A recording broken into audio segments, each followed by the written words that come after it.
Akins. Parties have been sworn in, Judge. You may be seated, sir. Have a seat.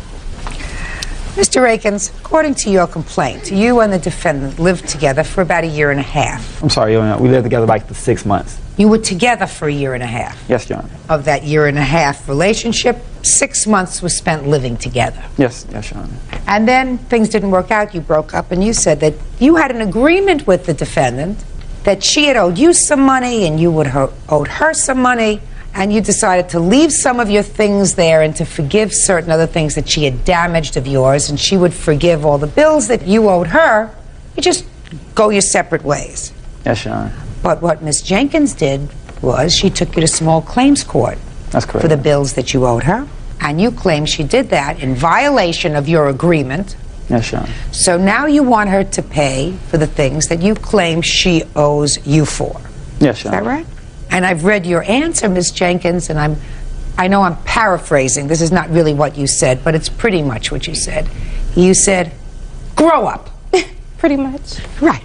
Pretty much. So, Mr. Jenkins, let's start with the things that you claim she owes you. All right. First of all, Your Honor, the things I'm suing for is the TV that I purchased from Ms. Jenkins when we first got together. And, Okay, TV. Yes. Now, when did you purchase the TV? About 2 months into the relationship, Your Honor. Before you were living together? Yes, Your Honor. Tell me about how that came about. Well, first of all, Your Honor, we was dating and Ms. You were Jenkins, dating? Yeah. Ms. And Jenkins one day you bought a TV. No, I bought it for her because she was in financial need. She didn't have a TV in her apartment. And so, me being her friend and boyfriend, I looked out for her and got her a television set. As a gift? No, as a loan. She promised to pay me back the money for the television set. When did you buy her the television set? December of 2000. Around Christmas time? No, I think after Christmas, about close to the New Year, Your Honor. This wasn't a Christmas gift. Did she go shopping for it with you? Yes, Your Honor. Is that right? Yes, ma'am. Tell me about the TV. It's a Panasonic 27-inch. Was there an agreement to pay him back for the TV? No, ma'am. He bought it for me because Shh. He bought it because I didn't have a television. A couple of friends had let me borrow a television, but he said that he would get me a television, and it was before Christmas. It was December 2000, before Christmas. Okay. Now, from December of 2000, Mr. Akins, until the time you broke up, which was when? Beginning of May, Your Honor. Long time. Did she make any payments on this loan for the television? She gave me $50 after that initially. And then she also had other expenses, like she used to get her car towed all the time. No, you're not paying attention to me. Don't try to get ahead of me. Mr. Akins, do you think that you think that I'm going to forget my question? Oh, no, Your Honor. You know, I'm not that old, sir. Did she make regular payments to you after December of 2000? Yes, Your Honor. She gave me $50, Your Honor. When? She gave me about 2 months afterwards. Is that right? No, I didn't give Get you out of money here. for You the don't even television. remember. What did you have for lunch yesterday? Your Honor, she did make the payment. She gave me a payment on the television Good. set. She made a $50 payment 2 months after that. Yes. And what about the rest of the money? And it never came up again, Your Honor. Never came up again, and then you moved in together. Then we moved in together, And did Your you Honor. both watch the 27-inch Panasonic? No, well, that TV was in her bedroom, Your Honor. Later on, she bought me a television set, and then after we broke up, she wanted me to pay her back for the television set. So as we was breaking up, I said, well, why would I pay you back? I bought you a television set for $400 and you never gave me a dime for it. We had an agreement during that time that everything was split even. You are just gonna continue to go your way, and I'm telling you that I control my space. I understand. So I have questions. When I finish with my questions, if I need any more information, I'll ask you, Mr. Akins. I understand, Your Honor. So that's one thing that you're suing for, the TV. Yes. Right? That was purchased before you moved in together. Yes, Your Honor. What else? A mixer and a crock pot. Tell me about the mixer. The mixer I bought at Best Buy for the defendant, for our household goods, because we were together. So I bought it for the household. And the crock pot for her, Your Honor, because she wanted it. A mixer. A mixer, a And $200 mixer. $200 mixer. What about the crock pot? Crock pot was like $50. I have prices right here from Best Buy. I don't want the price from Best Buy. I want your paid bills. Well, I don't have the bills, Your Honor. They were left at her house, at her residence right now. I have the receipts. I have the receipts. Whose name are they? His? No, my name. My credit card name is on the receipts. Let me see. The bills weren't paid in the credit card. It was paid through me, through my employee discount for the crock pot. in the mixer. She didn't buy it. She didn't purchase the crock pot and the mixer. Ma'am, we both work at Best Buy, so it was both of us have the same employee discount. Here's the receipts for the mixer and the crock pot. If you look down, you see my credit card name at the bottom, Tiffany Jenkins. Power stand mixer was $39.60. Where do you get $200? The mixer is worth $200. The judge told me I have to come back. When I went to small claims court, she had to sue for the original price of the mixer. Let me ask you a question, sir. If you want to go to small claims court and go before some person who told you that you're entitled to $200 if you're successful on something that you paid $30 for, I think you ought to go and find her. That doesn't happen here. Even if I found that you bought this thing and that you were entitled to it, you could go to you still work for Best Buy? Yes. Go there and spend another $30 and get another mixer. Why would I give you $200? You're just annoyed because she won a judgment against you. That's why she said, grow no, Your up. Honor, Me too. I'm not annoyed because... Then we have a crock pot, which you said was $50, which was $14. 14. I haven't seen these receipts. Yes, ma'am. $14.70. I haven't seen these receipts. He never seen a receipt because I purchased it. No. Show him the receipt. Judge Judy continues in a moment. There was no verbal agreement. We lived together for 2 years, and you telling me we had a verbal agreement. We were together. Speak not! Real cases, real people. Judge Judy. Elmer Aiken says ex-girlfriend Tiffany Jenkins owes for property she either stole or destroyed. Tiffany says Elmer needs to grow up. What else do you claim she owes you for, Mr. Aiken? On 2 occasions, the defendant came into my apartment before we lived together and destroyed my personal property. Okay, just a second. I read that. You said that was sometime in October? Yes. And then you moved in together? Yes. Why did you move in together? Well, she came to me with a sad story, talking about, we had scheduled to move in together, this and this and that. Oh, I can't afford to move in together. What's this and this and that? I can't afford to move and get a place on my own. So I was like, okay, we can reconcile, we can get back together, and we can try to make this work. Very good. Then you forgave her all the things that she allegedly broke when you had... No, I didn't. We never talked about it, Your Honor. You never talked about it? That's what came at the end. Why do you expect me to talk about something that happened 2 years ago this is where I'm coming to, Your Honor. With now, the sir, end. Mr. Akins, don't try to talk over me. Now I've got the drill. You want the things that she allegedly broke, and then you want the mixer and the crock pot, receipts for which she has that are in her name, that all amount to maybe $40. Then you want a TV that you purchased for her before you were living together 2 years ago. Now you're going to explain to me about your agreement. And I also want for a rider bill. I moved in her stuff out of her old apartment into the new apartment, and I also pay people to move her. I have the rider bill right here, if you want to look at it, Your Honor. I don't. It's not even in your complaint. It's not in your complaint. Well, I have to take that up later. You can't take that up later, Mr. Akins. I'm going to tell you why. Because you have one opportunity to file all claims that surround the same incident. You can't pick and choose and say, well, I'm going to sue her today for the mixer, tomorrow for the crock pot, the next day for the television, and then 2 weeks from now I'm going to sue her for the TV, because that is called harassment. Well, that's called harassment. Well, Your Honor, she sued me. Shh. Listen to me. So, if you didn't include it in this claim, this rider bill, that claim is forever over. I want you to understand that. Now you can tell me why her suing you and what she sued you for caused you to file this lawsuit. Well, at the end of the relationship, she said I owe her money for a television set that she purchased for me. During the time that we was living together, she moved in one of her best friends into our apartment. Her friend was supposed to pay me $400 for back rent. I said, we could do this. She won't have to pay me the $400. She verbally told me she was going to give me and give it to you, and we'll be settled, and the whole thing will be over.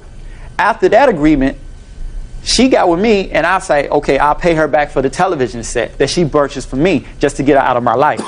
Later on, a week later, I get a summons that I'm getting sued for the same television set that I'm paying for and the back rent, even though we had a verbal agreement from the inner relationship that the whole thing would be over and that we each of us get on with our lives. Was that clear as a bell to you? I have no idea what this man is talking about. I don't either.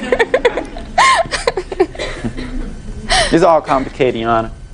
It's all complicated. Oh, I know. But all I know is we had a verbal agreement that bygones would be bygones. Treaty of Versailles. Ms. Jenkins. Yes, ma'am. Is there anything you want to say to me? Okay, there was no verbal agreement after, when I went to camp.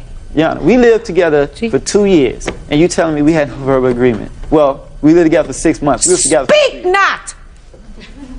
Listen to me. You bought the crock pot? Yes, ma'am. That's here.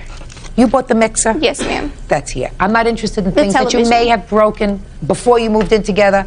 He forgave those things because I assume No, that I after didn't, you Your moved in Honor. together, Your Honor. quiet! That after you moved in together, you did share a bedroom, did you Yes, not? ma'am. And you did share a bed, did you not? Yes, ma'am. Why? If somebody gets angry because you broke their best Baccarat crystal, then you don't share a bed together and get up in the morning and say, you're going to pay me for that glass tomorrow, remember. That doesn't usually happen, so forget about that. Now, as far as the television is concerned, I don't find that that was a loan.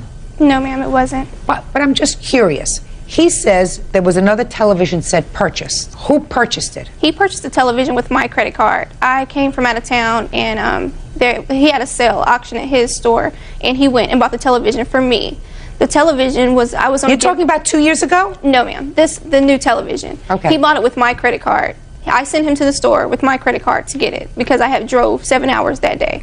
I went to Cancun. When I came back, the television was gone. I asked him why he didn't take the television he paid for and leave. That's not true, Your Honor.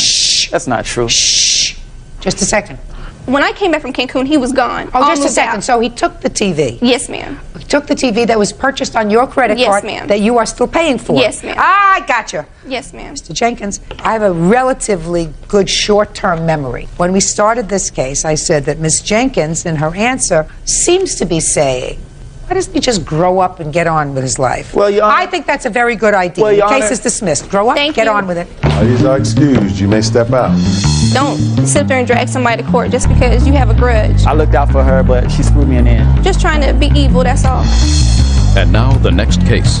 All parties in the matter of Bullock versus Haycox. Step forward, please. Nurse Karen Bullock is suing her ex-boyfriend, Ralph Haithcox, for having her falsely arrested and for the return of her belongings. Ralph says during an argument, Karen hit him with a Big Mac. Miss Bullock, how long were you and the defendant in a relationship? Ralph and I were in a relationship for 9 years. According to your complaint, the defendant had you falsely arrested on domestic violence charges and you were forced to spend some 30 days in jail. You want to be compensated for that. And in addition, you say that when he unceremoniously told you to get your stuff and get out, he kept some of your personal property and you want it back, or the value of that property. That's what your lawsuit is about, correct? Yes. Mr. Haithcox, is that your name? Yes. Says that you got arrested because you deserve to get arrested. You spent time in jail because you deserve to spend time in jail. And that he has none of your property. Is that right, sir? Yes. When was this incident that caused you to be arrested? It was in March of this year. I served 30 days in jail. Well, tell me about it. What happened?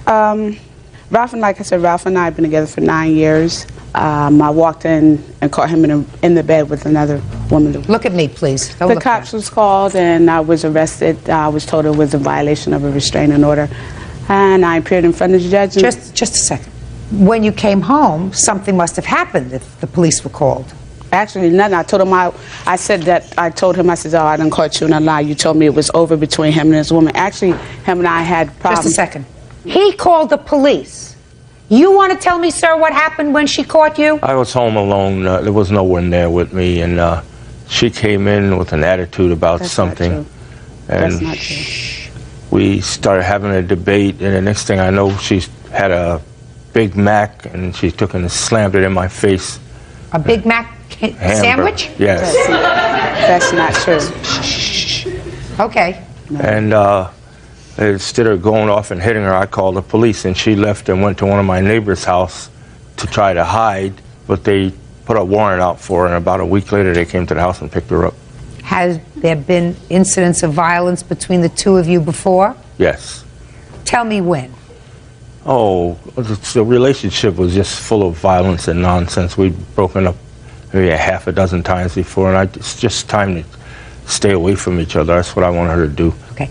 Now, what I read in the complaint was, Ms. Bullock, it appears to me that there was a restraining order that was in existence at the time Mr. Haithcox called the police and had you arrested for this hamburger incident. When was that restraining order issued? Had to be a few years ago, but I didn't know that it was still in effect. To my knowledge, But it was still in effect. Evidently it was.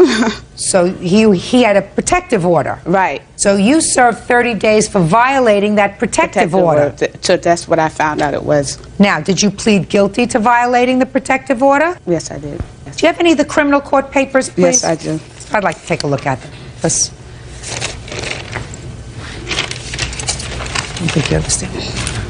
Thanks. I have something else here, too. Well, this was issued in February, and this protective order says that you are to refrain from doing anything to him and to refrain from entering the family dwelling. Mm-hmm. You pled guilty? You pled guilty to violating the restraining order? That's what they got me on, for violating the restraining order. You pled guilty and served 30 days. Yes. Is that right? Yes. Then you can't sue him for falsely having you arrested. Okay. Do you understand? Yes. Good. Now, what personal property do you say you still have in the defendant's house? I have receipts and stuff, documented stuff that I had. Like what? Give me an example. A television. I have antiques in there, lamps, dishes, blow dryer, curling iron, mirror, handmade mirror. Go ahead, sir. Do you have any of her stuff? Yes, some of those things are there, but I've called her and tried to make arrangements with her so she could come and pick up her property. Okay. And she said, well, I'm going to settle it in court and don't call here anymore. Fine. So, this is what you ought to do. I want you to pack up her property. Pack it up neatly. Don't damage anything because you want this lady to leave you alone. Correct? What relative do you have? You live in New Britain, Connecticut? I have a brother. Do you get along with her brother? yeah. Good. 5 days from today, your brother, in the company of a police officer, will go to the house. He will give your brother your property. Do you understand? He says he has some of your property, and he doesn't look like a nut, so that he doesn't want you to come around anymore. So whatever you have that belongs to her, or you think even marginally belongs to her, be smart. Pack up, get ready for her brother to pick up. Do you understand? Yes. Perfect. 5 days. That's all. Thank you very much. On in the matter of Evola versus Zampino. Parties have been sworn in. You may be seated, folks. Miss Evola, the defendant is your half-sister, and according to what I read, you only recently, in the last few years, had a relationship with each other. Yes. According to your complaint, you rented a home that you own to your sister with the understanding that she would have an option to buy it after she paid rent for a while. Yes. Subsequently, within a relatively short period of time after she moved in, you evicted her. But your lawsuit wants your furniture back. And you say when you left some furniture in the basement that was yours. You allowed her to use some furniture. But when she moved out, she took your things. The defendant says that you gave her a living room set, that the bedroom furniture that you claim you want back was actually repossessed by the company that you had rented it from, so she doesn't have that. And she is counterclaiming because she says that because of your precipitous behavior, which was not warranted by anything she did, she was forced to move, she had moving expenses, she was forced to move very quickly, and she wants to be compensated for that and all of her emotional distress.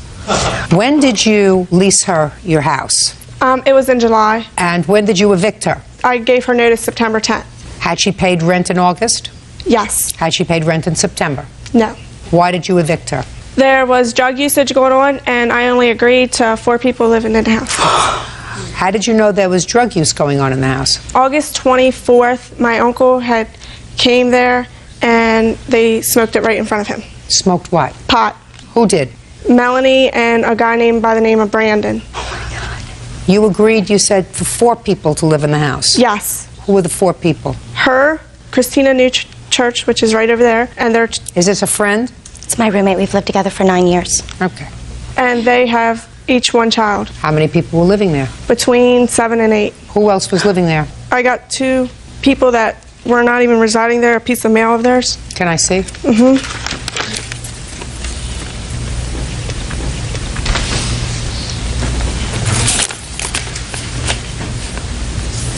Who's Brandon? My cousin. He did not live there. He stayed there occasionally during the week because Christina works 3rd shift, and he tended the kids. I did pay him. Where did he live otherwise? He lived with his father. Was Joseph My husband. Some of my utilities were in his name. My husband and I have been separated for almost a year. Okay, now tell me about the furniture. We did have a verbal agreement about the living room set. If she purchased the home, it would be added in with the cost of the house. However, she didn't buy the house, so the furniture didn't come with the house. And I did try to call her. Go ahead. Let's deal with the living room furniture first. Okay. When we discussed the house, she said to me, you can have my washer and dryer, you can have my living room set, you can have the bedroom set if you pay the last $150 to Color Time where she was renting her bedroom set from. I said, I have an antique set, I don't want the bedroom set, but I will take the living room set because mine is used. The living room set was stained with marker. One of her children must have wrote on it. Her husband works on cars. There's massive grease marks on the one where he must have sat regularly, which I have all pictures to show. She gave me the living room set. She never said if you purchase the home or if we don't come back, because when she actually on September 10th asked me to move out, she told me it was because her grandmother threw her out of the house that she was staying in South Carolina. I do not use drugs, and I'm Can I see a picture of this living room set that she wants back? Of just the living room set in question? Mm-hmm. Because I did bring pictures of my old living room set just to show you why I would switch.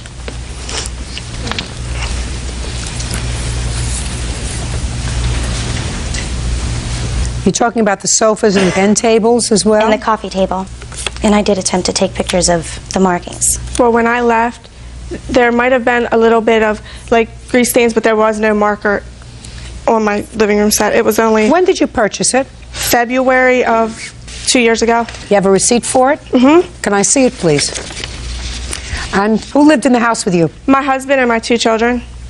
How old are your children? 1 and 2. This doesn't tell me when you purchased it. Take that, please, Bird. Return that to her. I don't know what this furniture looked like when you left, but certainly a month later, it looks pretty used and pretty abused to me. And when you have 2 young children, that's what furniture like this looks like. Certainly not worth much. You'd have to pay somebody to take it out. You would. You'd have to pay somebody to take out these 2 sofas. What's next? What about the bedroom's furniture? I purchased that, and I actually have the original bill. And when I got into my house in late September, I came to clean it up and stuff. The bed was set up, but it was sliced. The bed was set up in the basement like someone had been sleeping there. So what are you talking about? Just the mattress? The mattress and the headboard was damaged, and I have pictures of that. Who slept on the mattress? When we lived there, me and my husband. When I lived there, no one. I had my own set. Fine. Did you slice the mattress? I did not. I also have a letter from Color Time stating that they repossessed her bedroom furniture that she left in the basement. We're not talking about that. We're talking about the mattress. Oh. And they took the dressers, by the way, because I had asked them to take the dressers. We're not talking about a whole bunch of money. I mean, we're certainly not talking about $3,500. Maybe we're talking about $100. I'm just trying to figure out why we're all here. I'd like to make a statement on that. Go ahead. Judge Judy, because I feel that we're here for the same reason that Jessica, the only time she ever interacts with me is when there's trouble to be made. When she needs something, she'll call me. When she needs a babysitter, she'll call me. I actually paid money to find her because I wanted to know my sister. And the only thing that's coming out of this, no matter how you look at it, is a destroyed relationship. That's unfortunate. When did she tell you to move? September 10th. And when did you move? She gave me until September 28th when she started calling the law and having her stepfather threaten to put me out the quote-unquote old-fashioned way. Did anything happen September 10th that precipitated this? No. I basically had coming back to Pennsylvania. My grandma her name's on the house also, so she had a decision to make, and she made that. That doesn't give me an answer. That's a lot of double talk. You were coming back to live there, is that right? Yes. All right, so you were coming back to live there, so you told her to move? Yes. Well, the drug usage was the reason why. No. There was no... No. Because if the drug usage was the reason why, you would have told her to move on August 24th or August 25th. You didn't. Or the 26th, 27th, 28th, 29th, 30th, 1st, 2nd, 3rd, 4th, 5th, 6th, 7th, 8th, and 9th. You told her to move on September 10th because you had to come back to your house. So stop making up excuses. You get it? Yes. And you had a responsibility to give her 30 days notice. You didn't do that. In that town, you only have to legally give 10 days. Because you're not allowed to legally rent without a renter's permit, and she didn't have one. Not nice. Okay. So you get nothing. Not even the $100 that maybe your mattress is worth if it was destroyed, and maybe your coffee tables were worth. Because what you did was the wrong thing. Because they're living there with, let's say, 4 people, including 2 children. Two children who by September 10th have started school, have settled in, and because you can't live where you were going to live and had to come home, you told them to move and gave them what I consider no notice. Not even the right thing to do to a stranger, but to do to somebody who's related to you? Outrageous. Judge Judy continues in a moment. You wanted her out. It had nothing to do with drugs or other people living there. It had to do with you coming home because you had no place else to live. You're an apology, not a lawsuit. And later today, You have one job when you take care of a 14-month-old baby. And it's not to leave a baby in a car with someone who is on disability for a psychiatric illness. real cases, real people. Judge Judy. Jessica Eveler says her half-sister, Melanie Zampino, stole furniture during tenancy in her home. Jessica claims she kicked Melanie out because she was using drugs. Now, where did you move? I live in Dover. I'd like not to say exactly where because I don't. Fine. Did you pay her September's rent? I did. I have that here. Can I see it, please? Then she didn't pay August. She paid 1 month. How many months' rent did you pay? I only paid September because when she moved, I was supposed to move in September 1st. When she moved, she had gone down to South Carolina and came back. There was some flooding. People were messing around with her house. She said, Melanie, please just move in as soon as possible. I had to clean up as well. Just a second. When did you move in? Mid-July. Well, then you should have paid 2 months' rent. You only paid 1. You saved a little bit of money so that you had enough money to put down on another apartment. I'm going to entertain. Yes, the only problem that I had was just finding something. We moved. We and you lived found just fine. something? Yes. That's good. Can I say something, Matt? Mm-hmm. The electric and gas was shut off September 22nd. When my grandfather went the 26th, everything was moldy, the freezer, everything. So they were out for a Listen while. to me very carefully. You did the wrong thing. You wanted to move back to your house. You wanted her out. It had nothing to do with drugs or other people living there. It had to do with you coming home because you had no place else to live. So I don't know why you're suing her, because the truth of the matter is, if you hadn't brought this lawsuit, she wouldn't have counterclaimed. She was willing to forget it. Yes, I redid Forget an it. entire It's over. room. It's over. You did the wrong thing. You're an apology, not a lawsuit. Case is dismissed. That's all. Parties are excused. You may step out. She lied in the courtroom saying that she didn't do drugs, and I know she did. My ultimate sadness is that I do not have her as a sister. It's not a probable, it's a definite. We have nothing. We won't probably be talking anymore. She filed this lawsuit on our father's birthday, the only thing that joins us. And I think that in itself is ironic and says it all. And now the next case. All parties in the matter of Bartlett versus Jones. Step forward. 22-year-old daycare provider Melanie Bartlett is suing former client Thomas Jones for unpaid daycare fees and late charges. Thomas says Melanie left his son in the care of a certified schizophrenic. Miss Bartlett, you run a daycare service, is that right? Yes, I do. And Mr. Jones had one child? Yes. A little boy. Yes, ma'am. Enrolled in your daycare. Is your claim that he took the child out of daycare without giving you notice, that he owes you for a certain period of time that the child was there when he didn't pay, and he also owes you for a whole bunch of late fees because he took the child out without notice? Mr. Jones says that he owes you some money for the daycare. That's correct, Your Honor. It is his claim that he had good cause to remove his son from your daycare because you were not properly caring for him. That is not true, Your Honor. So let's resolve what we can resolve, and then we'll get on to what's in dispute. How much money, Mr. Jones, do you owe her for the time your son, who was how old at the time? 14 and a half, 15 months, Your Honor. How much do you owe Miss Bartlett for the time she did, in fact, care for him? Approximately 2 weeks, Your Honor. Okay. That's And untrue. He paid me the first week, and then after that, I had no other payment from him. Well, I'm trying to recall. First weeks were paid in full. The second week, I received partial payment. That's what you said. $45. Well, Yes. but you have to add that. Yes. So we paid you partially. Yes. For the second week. So each week was how much? Miss Bartlett? $160. And the late fees are $10. Just a second. Okay. $435 is what you owe her for the time your son was there and you didn't pay. That's correct, ma'am. Now let's get to termination fee and all of that stuff. Miss Bartlett, how many children do you take care of? I just started my daycare, so I was in the process of getting my license, and he was my first customer. Were you licensed at the time? No. I made him aware of that. I have the paperwork that I was in the process of getting the license, and That's I made him untrue, Your aware Honor. of that when he enrolled his son. At the time you took care of him, you were not a licensed daycare provider. Is that what you're telling me? I was in the process of getting the license. It was just paperwork. At the time you took care of his son, you were not a licensed daycare provider. No. Did you know that? No, ma'am. How did you locate her? Through the internet. Do you have a copy of the ad? Unfortunately, I do not, Your Honor. I do. Let me see it, please.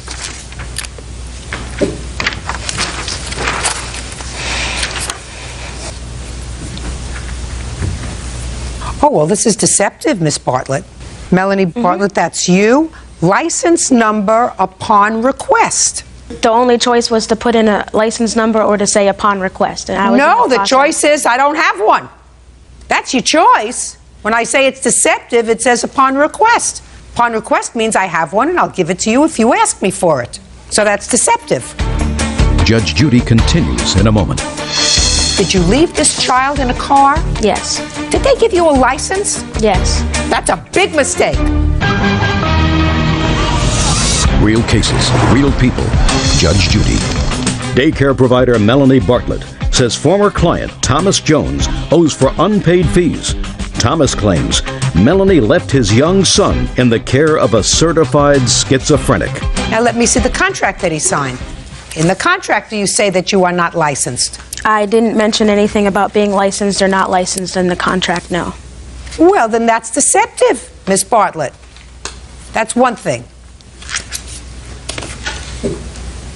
Got to ask questions. Yes, Better questions when you're turning over the most precious commodity that you have to somebody that you don't know. You have to say, let me see your license. Check to make sure it's a valid license with the state. You know how to do that now? Yes, ma'am, I do. All right. The most egregious thing, if it's true, is he removed the child from your care during the second week in October. Is that right? Approximately that, yes, ma'am. And on October 7th, according to you, something happened. Want to tell me what happened? I was informed by Melanie that she was going to a funeral. She asked if she could take my son to this funeral. She told me her mother would be going to watch my son. That is untrue. I don't want to hear. I agreed to this, and I later found out that my son was left in the care of someone who was not qualified, alone in a car with him for, I don't know how long, maybe 20, 30 minutes. And this individual happens to be a state-diagnosed schizophrenic, and, That's what you wrote. And I'm very fortunate that nothing happened to my son, that this wasn't a point where, something went wrong. And after that, you took him out. Yes, ma'am. Go. He knew the day before. My ex-boyfriend was doing work with him, and he informed him of the funeral that I would be attending. He brought it up as soon as he came to pick up his child that day, and I told him I had a friend who could watch his son, and I told him it was the friend he was referring to, who happens to be schizophrenic. That's not true. Listen to me. There was nothing wrong. Listen to me. You have to skip a funeral. You have a job. I know. Listen to me. Did you leave this child in a car? Yes. Wrong. You don't do that. I left him in there with my friend. The air conditioning was on, and it was... Listen to me.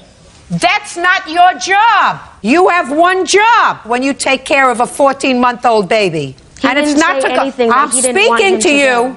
and it's not to go to a funeral, and it's not to leave a baby in a car, and it's not to leave a baby in a car with someone who is on disability for a psychiatric illness. Because according to what you said in your statement, because you anticipated what he was going to say, I was attending a funeral for my ex-boyfriend's family member. I left Jacob asleep in the car for a total of 10 minutes with a good friend. He is a schizophrenic, but he's been on his medication.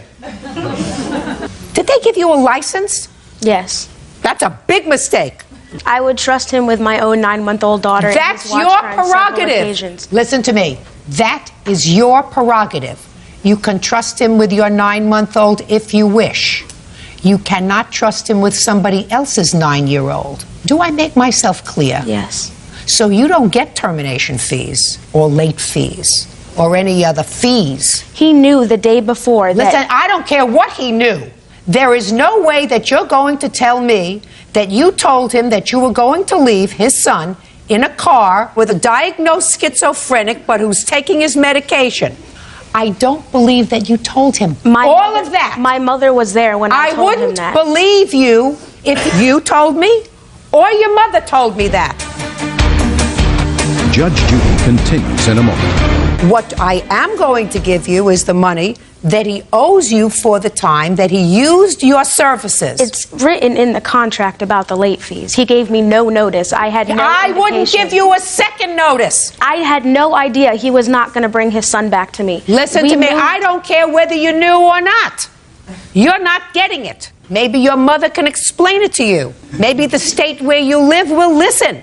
Because after what I said to you, if you still think that it was appropriate to leave a child in the care of a diagnosed schizophrenic who receives disability, that speaks to your judgment in caring for infants ages 0 to 2, which is what you advertise. And I wouldn't let you take care of a guppy age 0 to 2. Judgment for the plaintiff in the amount of $435, and you're lucky you're getting it. That's all. Now it's case number 125 on the calendar in the matter of Nicholson versus Frank. Vice been sworn in, Judge. You may be seated. Folks, have a seat.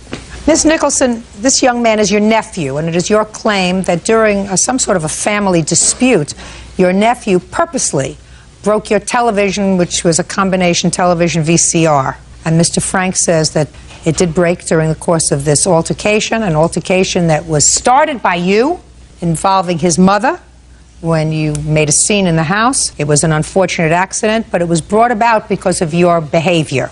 When did this incident take place, Miss Nicholson?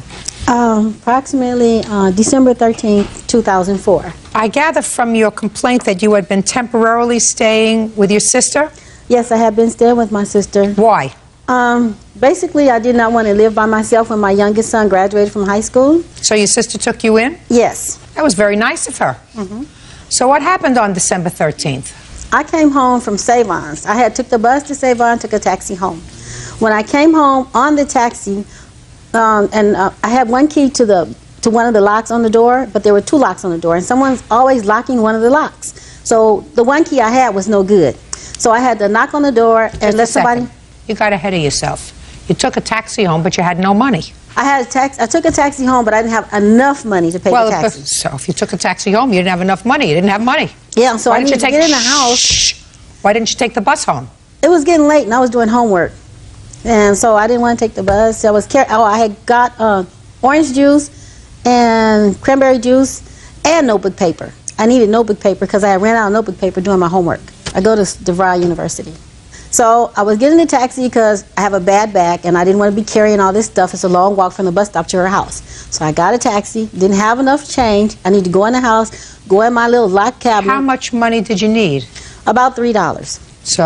So when you have a taxi waiting, you know, they can call the police if they think you're not coming back. So it was taking so long at the door, I start ringing the doorbell and saying, "Hey, it's me, Brenda, at the door. Come open the door. I got a taxi waiting." Well, they didn't want to come to the door for some reason, so I started banging on the door. "Open the door. I got a taxi waiting." You know, they took their time coming to the door. So when my sister did come to the door, she stood there like, "So?" And I said, "Deborah, it's me. Open the door. I got a taxi waiting." And then she said, "So?" And then she finally opened the door, and I said, "Gee, you know, it's a lot of trouble when you have a taxi waiting. They can call the police on you. It's a serious matter. And, you know, I just want to get some money to pay this taxi." That's when Donald come out the door and said, "Mama, you don't have to take that off of her." And I'm going like, what does he got to do with it? But I had to unlock my cabinet to get my money out of it. And so when I went outside and paid the taxi real quick, and he said, "Thank you, no problem," and came back in, I said, "Donald, it ain't none of your business what I got to do with your mother when I'm talking to her about something I got to do." And he goes, "Mama, you don't have to take that. You should sock her." And that's when all this stuff got started. So she got all up in my face with, I don't know what she was saying, but here come her boyfriend talking about, "Yeah, you should kick her." And he grabbed me, and she went to hit me, but I was falling back because he was grabbing me, and I socked her, and I was kicking and everything because they had me, you know, and I'm going like I'm trying to defend myself. They swinging, and he had me by this side, and I don't know, he knocked me on my couch. And he was laying all on my left side, which later became all bruised up and in a lot of pain. I had to go see the doctor behind all that, okay? And then he went over, and started having a fit.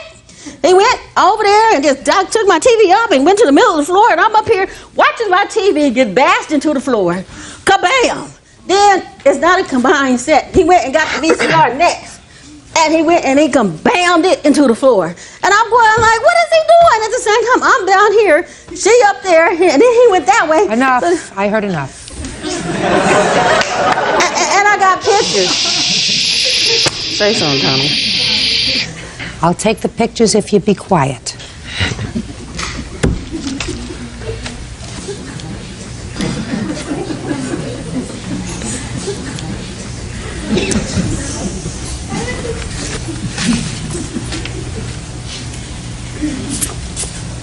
So can I tell you something else? No. Donald, do you like your aunt, or did you like her before December 13th? Yes, I love my aunt. So tell me what happened on December 13th. She came home, she beating on the door, loud like she the police. Then she got mad because she didn't have enough money. That's her fault. What did she say? I don't really know what she said. Remember what time it was? It was like 11 o'clock. I had to be in the, I had to go to work in the mornings. But his music was loud. I didn't listen to me. See how quiet he was when you were telling me what happened? Yes. That's how quiet I want you to be now. Okay. And then my mother opened the door. She started hollering and fussing at her. She ran out the door. She came back and kept on fussing. And then they just started getting in each other's face, arguing, and then she started throwing blows. I was trying to break up the fight, and she was still trying to kick her. And I was holding her, and I hit the TV because she kicked her, and she bumped into me, and I went like that, and it just fell. And that's how it went. Anything else break other than her TV and VCR? The VCR is not even hers. Whose is it? That's my cousin's. You mean she didn't bring it when she moved into the house? No. My Is that cousin right? brought that there. That's true. So it's just the TV? Yes. But the VCR did get broken? No. She says it got broken. It would be helpful for you if the VCR also got broken. I don't really know what happened to the VCR. Well, she says the VCR got broken, accidentally. Yeah, accidentally, yes. Judge Judy continues in a moment. Let's say $200 that you could buy a new 19-inch color television set for. Yes, at that time. No, today. Oh, today it costs much less. And later today, So you acknowledge, sir, that this one was bogus. That's what you saying. I didn't say that. Yes, you did. I said that's what you guys Hey, said. Bronx, That's what you guys said. I Brooklyn, didn't say listen that. to me very carefully, sir. Uncross your hands. real cases, real people. Judge Judy. Brenda Nicholson says her nephew, Donald Frank Jr., smashed her TV in a fit of rage.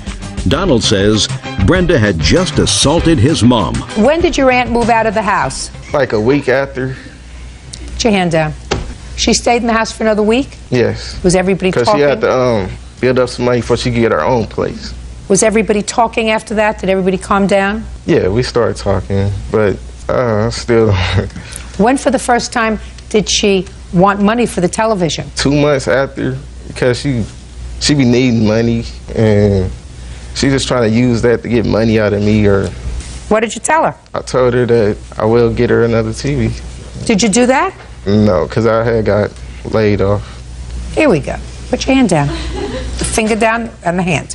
So you did say, Auntie, I'll get you another TV. Yeah, because I thought it was my fault because I bumped the TV. Good. Well, then you promised to get her another TV, Mr. Frank. You have a bill for the TV? Not for one that you went and bought, madam. I didn't go buy one. I'm renting a TV. And that's not how it went. I don't care how it went. He says that you won. Now he admits that he told you he would buy you a new TV. At first he said in his answer that he didn't tell you he was going to buy you a new TV, that it was an accident. Oh, Sony Trinitron. You want a Sony Trinitron. This was, when did you buy this? In the year either 1999 or 2000. Well, I mean, it looks as if it's at least 6 years old. This is a brand new 24-inch digital television set. Oh, no, it wasn't digital. No, the one that you want. Huh? No, I asked him to replace me a TV because I didn't have How many one. inches is this television set? I think 20 inches. Between 20 and 20. 19. Bert, how big is this TV? It's not even bigger than mine. Mine is a 19 inch. It's a 19 inch. It's a 19 to 20. And a 19-inch. Bird. And it's a color, right? Yes. What brand is it? Sony. This one, not the one that you want, madam. This one. No, it's not the one I want. The TV I had, well, let me say, I don't remember what brand it is. Do you remember what brand it was? Anybody? It might have been RCA. Sanyo? It wasn't no Sanyo. No, it RCA. was not a Sanyo. RCA or a It might have Sanyo? been an RCA or It's a something. RCA. Okay, RCA. Give me a price, Bert. $50. Yeah, probably. Let's say, be generous. At that $200. time. Be At that generous. time when I bought it. $200. Yes. Okay, that you could buy a new 19-inch color television set for. Yes, at that time. No, Tax. today. Oh, today it costs much less. Can I tell you about the VCR? I don't want to hear about the VCR. It was given to me, though. I don't want to hear about the VCR. Judgment for the plaintiff in the amount of $150. Is that what you said? Yeah, Okay, she could get a nice 19-inch color television set for that? she can get next. Well, the fact that you're renting from Rent-A-Center, a big, Geschichte. That's the is only not- kind they had. That's the only kind they had. Well, I think you should give it back to them and go buy I yourself one wanted to for give it back, $150. and I did tell Donald to help me with Thank you payments very or give me a much. TV Goodbye. right away. He's going to do it for you right now. Party's $150. excused. Thank you You can very step out. Thank you very much. Every night she come home whining and complaining and cussing at us, putting us down.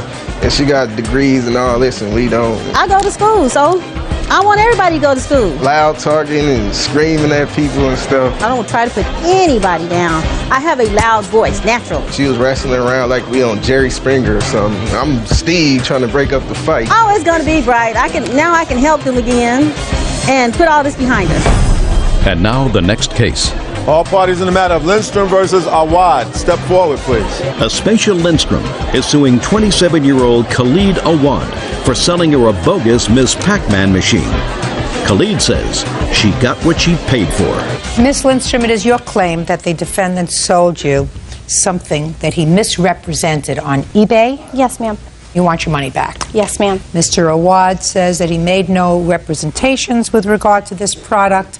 You saw it, you had the opportunity to purchase it or not, you bought it as is, and he bears no responsibility. That's your defense. Is that Exactly. right, sir? Yep. Huh? Exactly, yeah. What do you do for a living? I own a pizza shop.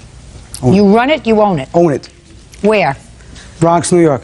But you're also an entrepreneur, is that right? Yeah, With you can say regard that. to other businesses. Of course. Trying to make money. Now, you purchased this game. Yes, ma'am. Do you have the advertisement? Yes, I do. I'd like to see it. Or whatever they put on eBay. What is it that they call? Listing option. Listing. Okay. I have to get the lingo down, Pat, even though I don't work the machine.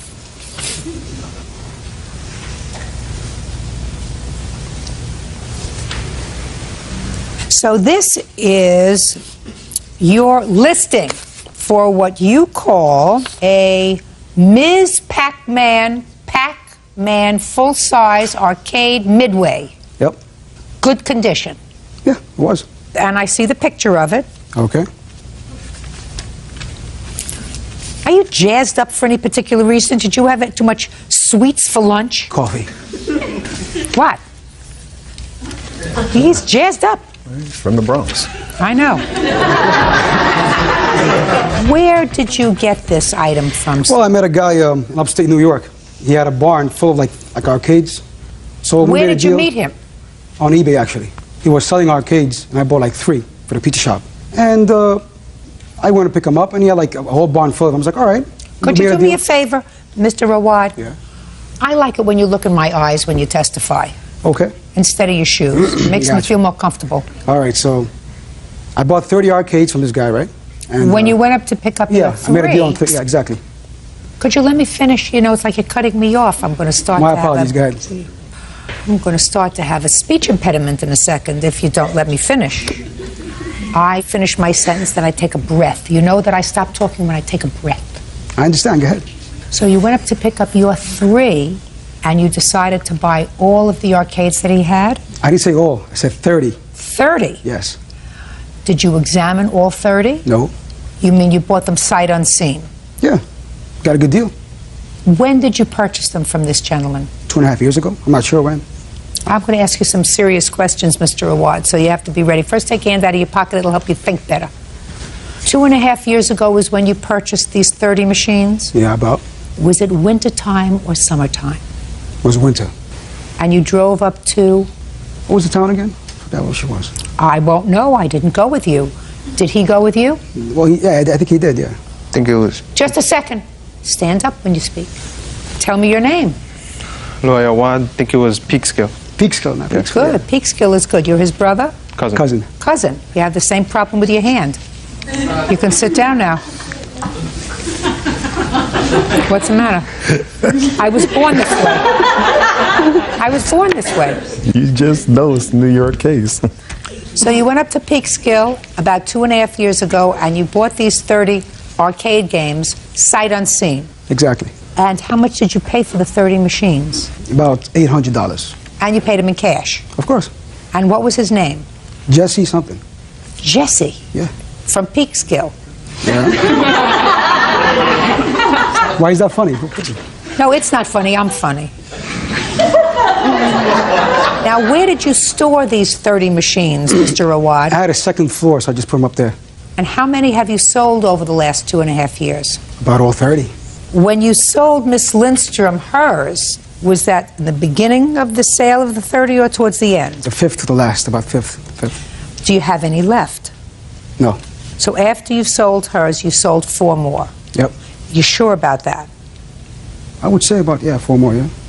Could it have been 3 more? I'm not sure exactly. I mean, I wasn't keeping count, just selling them all, that's it. What did your machine look like when it arrived? Well, I have the pictures of what it looked like. It was in shrink wrap, like saran wrap. And this was at the top of that cupboard where the marquee is supposed to be. Oh, you mean where he's got a light so you can't see that it's cardboard? Yes, exactly. Got it. And so this is what makes it... Just a second, I have to show this to Brady. He's interested. See? Oh. Uh-huh. Slippery, isn't he? Pretty smart. Who did you buy this for? My husband. It was a wedding present for him. Had you been shopping around for one of these arcade things? Yes, How ma'am. much do they usually cost? If you're going to get an original, like a good one. A good one. You're going to look at like maybe $1,500, $1,200. So this for $600 was a real good deal? Yes, ma'am. And do you know why it was a real good deal? Because according to Mr. Awad, he had 30 of them. By the time he sold you yours, he had already sold 25 bogus ones. Mm-hmm. Right? No. Sure.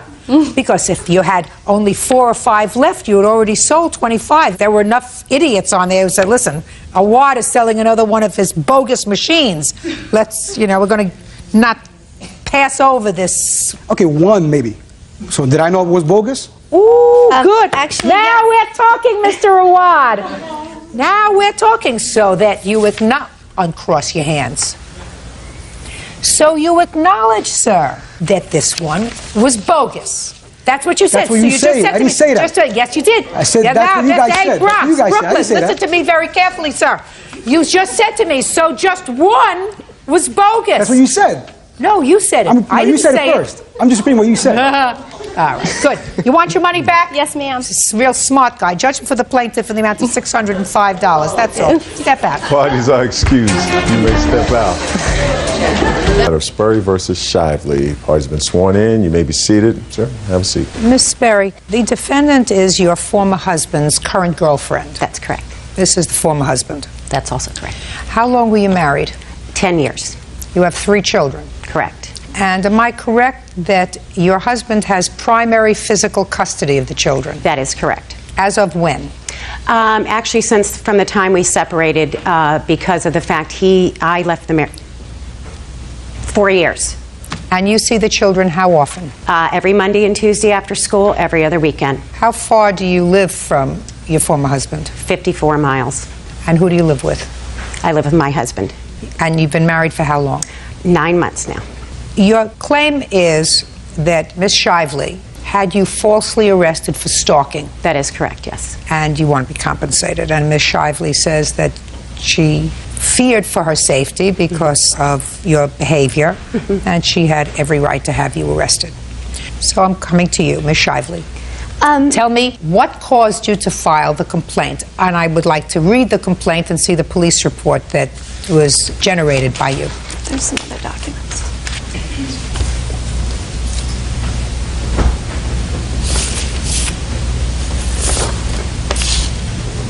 Okay, go ahead.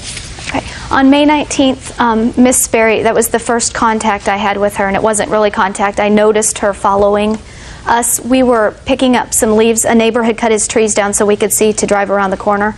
So we were out putting those into the truck to take them to the dump, and Miss Sperry kept driving back and forth. This was on a Thursday. It was not her day with the kids. May 19th. May 19th. On May 19th, 10 a.m., I left my home to go to a doctor's appointment at where I have been going to the doctor for about the past 10 years. I arrived at 10 minutes after 11, saw the doctor, got the prescription filled, drove down 2 main roads in the neighborhood to go to the back side of it, where it's a large neighborhood, but it's got very main roads that people use all the time.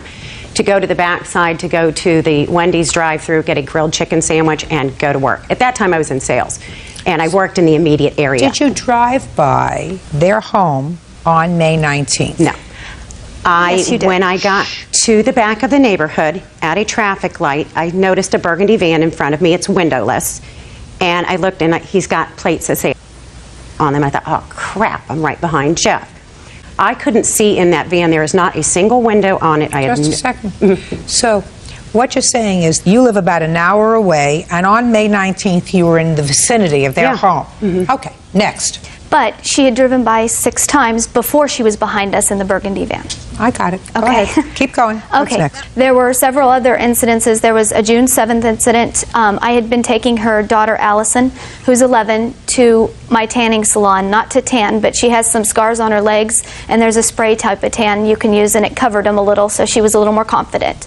I never asked Beth. Jeff had given me permission to take her there, and Beth had gone into the salon, raised a scene. When I went in the next time, the ladies told me about it. I felt terrible, that I felt like I stepped on her toes, so I called her. And I said, listen, we need to talk. I didn't mean to do anything against you. I was just trying to help Allison, and is there a way we can do this together? And we met in a parking lot. I gave her my cell phone number at that time because her and her ex-husband don't get along at all, thinking that perhaps I could keep them from fighting in front of the kids, arguing back and forth, because I care about the kids. It started out, she would call asking for little things like to help with the kids, and that was fine, but then it turned into Bass Jeff sessions. How bad he is, how he's going to beat me in 2 years, how he's charming at first, but he beats women, and I didn't want to listen to that anymore. And I told her to stop contacting me. There became an incident. Okay. Now let's go back to the incidents at the tanning salon. What happened at the tanning salon? On the weekend prior to June 7th, my daughter happened to mention that she had gone to the tanning salon with Wendy. And I said, oh, and I knew she was self-conscious of the scars. I understood completely. But I didn't really know who signed the paper. And in my mind, I didn't mind that she went. It wasn't a problem. So I did go by the tanning salon. I said, why? Just to see who signed the paper. I was just curious. It did have her signature. And I said, you know, she's really not her parent or guardian. She really shouldn't have signed that. So I signed one. I filled out consent forms for both of my daughters. I didn't object. I thought it was very nice that their father had met somebody finally after 3.5 years, and the girl spoke very nicely about Ms. Shively. I was thrilled that, you know, they had somebody to enjoy their time with as well. Well, that's very nice, but then I don't understand why you were curious to see who had signed the consent form. Then I don't understand why you were curious enough to make a trip to the tanning salon to see who had signed the consent form, if it was a good thing. If their father has primary physical custody of the children, so certainly he can consent. Oh, certainly. And he can delegate someone else to consent. So I don't see, despite the fact that what you're saying now is all peaches and cream and all light and fluff, why you would go to the tanning salon and say, no, I'm going to sign a consent form. I just, as a parent, just offered it because, again, I didn't want it to come back. But at the same time, I did. It was stupid. Yeah, it was. And again, I was only, I was on my way to pick up my children. You were tweaked. You were tweaked and peaked. Judge Judy continues in a moment. She's had the same boyfriend even while she was still living in my house. That's kind of what happened here. You know, basically, Wendy is the best thing that ever happened to me and my daughters, and I just think she's jealous. Real cases, real people. Judge Judy. Elizabeth Sperry says her ex-husband's girlfriend, Wendy Shively, had her falsely arrested for stalking. Wendy says She had no other choice. Did your husband receive custody of these children with your consent, or was it a court order? No, it was with consent because he's the only one who lived in the school district. I lived 3 miles away, and we did not want them to be moved. So no, back in May of '03, we consented that he would have primary physical for school enrollment purposes. So when you moved an hour away, you made no request to have the children move with you? No, I have not. Not at this point. I have. Stand up a second. I have a couple of questions. Okay. Mr. Corey, am I correct that there has been no request by your former wife to change the custody arrangement? She's tried in a roundabout way of doing it. How? Before Father's Day this year, that's one of the things that Wendy had a problem with her. She basically filled out some... Okay, then let Wendy tell me. Why don't you sit down? What happened on Father's Day? She showed up prior to Father's Day at my apartment. She called me and told me she had just dropped off her kids. I never gave her my address, mind you. She had just dropped off her kids. How did you get her address? I did not have her address. I just knew that she lived in an apartment complex on the back side of the neighborhood. How did you know that? My children talked to me, and the only thing is they said, Wendy lives where Dad used to live. And I said, where? And they said, the apartments. And I said, oh. He had moved out to the apartment complex 4 years prior, and that's all I knew. When she called and said she was coming over to bring something, I said, okay, I'll meet you. I didn't want her in my apartment because I was there by myself. So I asked her to meet me in front of the leasing office, well-lit public place. She supposedly had some document that changed the whole custody agreement between the two of them to a 50-50 arrangement. But she didn't give me that document. That's what she was bringing for me to take to Jeff to try to convince him to sign. Do you have a copy of that document? She does. I have it here. Can I This see is it, the please? actual printed copy, and I wasn't trying to change anything. The only thing I was interested in doing was starting the weekend of Father's Day, which happened to fall on my weekend. He could actually have the children that weekend, and we would alternate from there. What's the support order in this case? A child support order from May 2003. That's never been. In what amount? $473 a month. Are you paying that? It's not for me to pay, it's for him to pay me. Back when we separated, when we had 50-50, he made 3 times the money I made. So for a year and a half, when we Here, just a second. I'm talking about right now. Right now, there is no order in place for me to pay him. Since I have the children half of the week, and then on the weekends. You don't have the children half the week.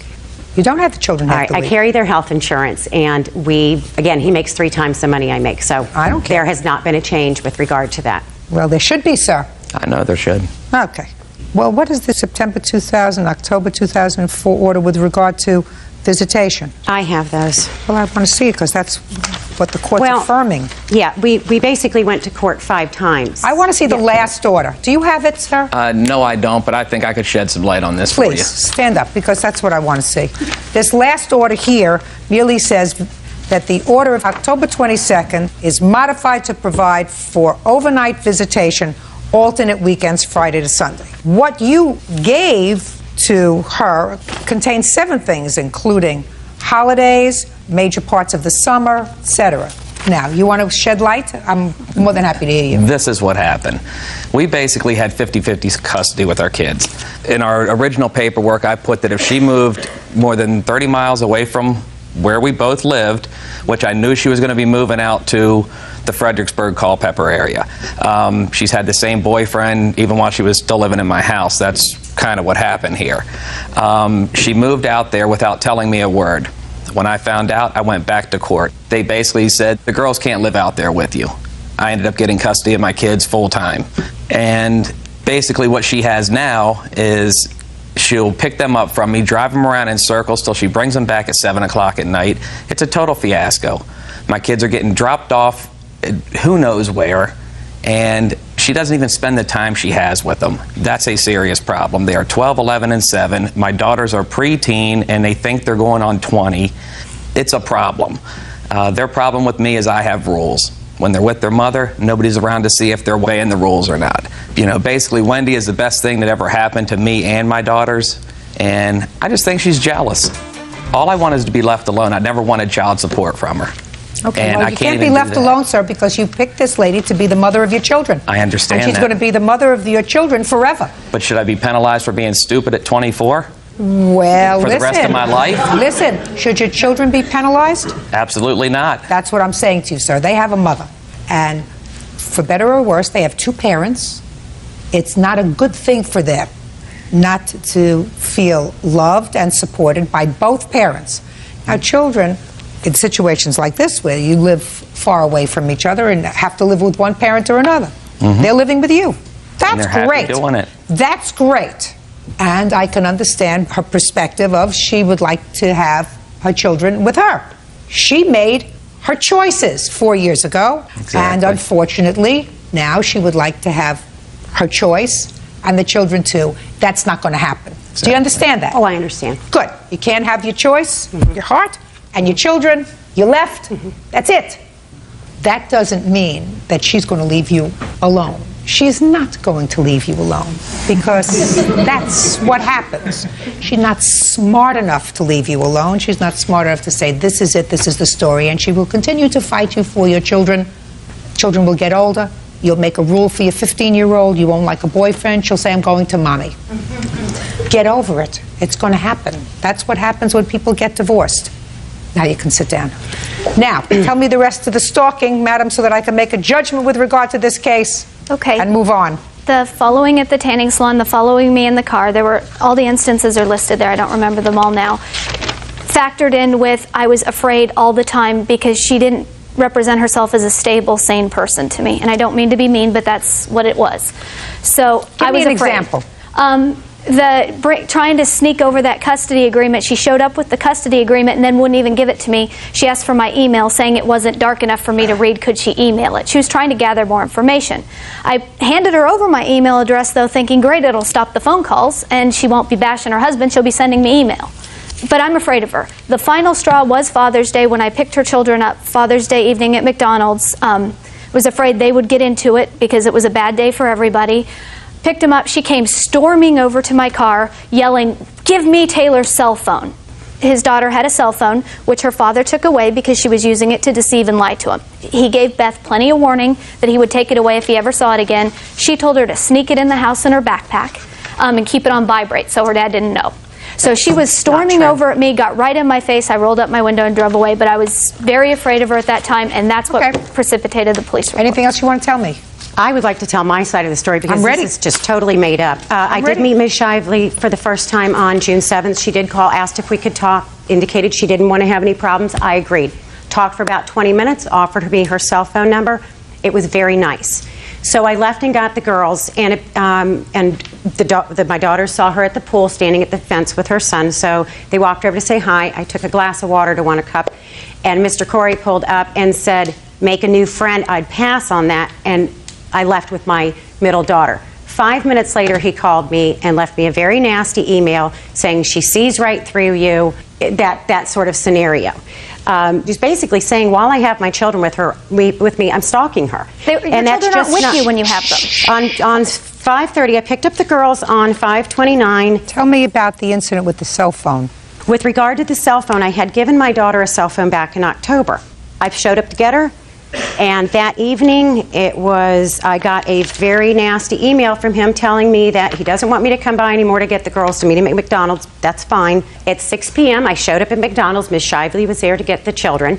I got out of the vehicle with my daughters, walked to her car, and I said, did you bring the cell phone with me? I had left a message on Friday at his house saying I'd like to get my cell phone back. Did this in front of 3 people. It was not nasty. She said, no, I don't have it. And I said, well, can you go get it? And she said, no, he says he'll give it to you when you go to court. And I said, what does assault and my cell phone have to do with each other? She said, I don't know, don't put me in the middle. And I said, fine. And I walked away, got in my car, I drove to the police station, which was a couple miles away, and I told the officer, he's got my property.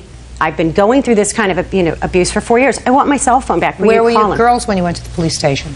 They had just left with Ms. Shively, so I went by myself. So you dropped the children off and you went to the police station? Correct, because I did want my property returned to me. He had no right to confiscate it. Just a second. You had no property. I had a Oh dear. You gave the cell phone to your daughter. Listen to me. That's a gift. Okay. It's not your property. Okay. Okay. So let me tell you, I have to make a judgment as to whether or not your actions, just listen, whether your actions were sufficient to cause her to feel fearful enough to seek a protective order. And I'm going to refer to two objective things that you did, because I don't know, I wasn't there. I couldn't tell based upon what either one of you tell me, whether or not you were making calls to her and saying bad things about him. I can't tell whether or not you were, in fact, driving back and forth. There's no videotape of you driving back and forth, but you did two things that suggest to me that you're more angry than you seem. I'm speaking. That you're more angry than you would seem to want to convey to me. One, for no apparent reason, you went to the tanning salon because you were curious about who signed the consent. There was no reason for you to be curious. Your former husband has physical custody of these children. He can do whatever he wants to do. I assume it was in the children's best interest. As a matter of fact, you agreed that it was in the children's best interest, but your nose was tweaked as to who signed the consent. And not only did you go there, but once you saw that she had signed the consent, you said to them, she's not their mother, I'm their mother, give me the forms, I will sign the consent, because that's what objectively you did.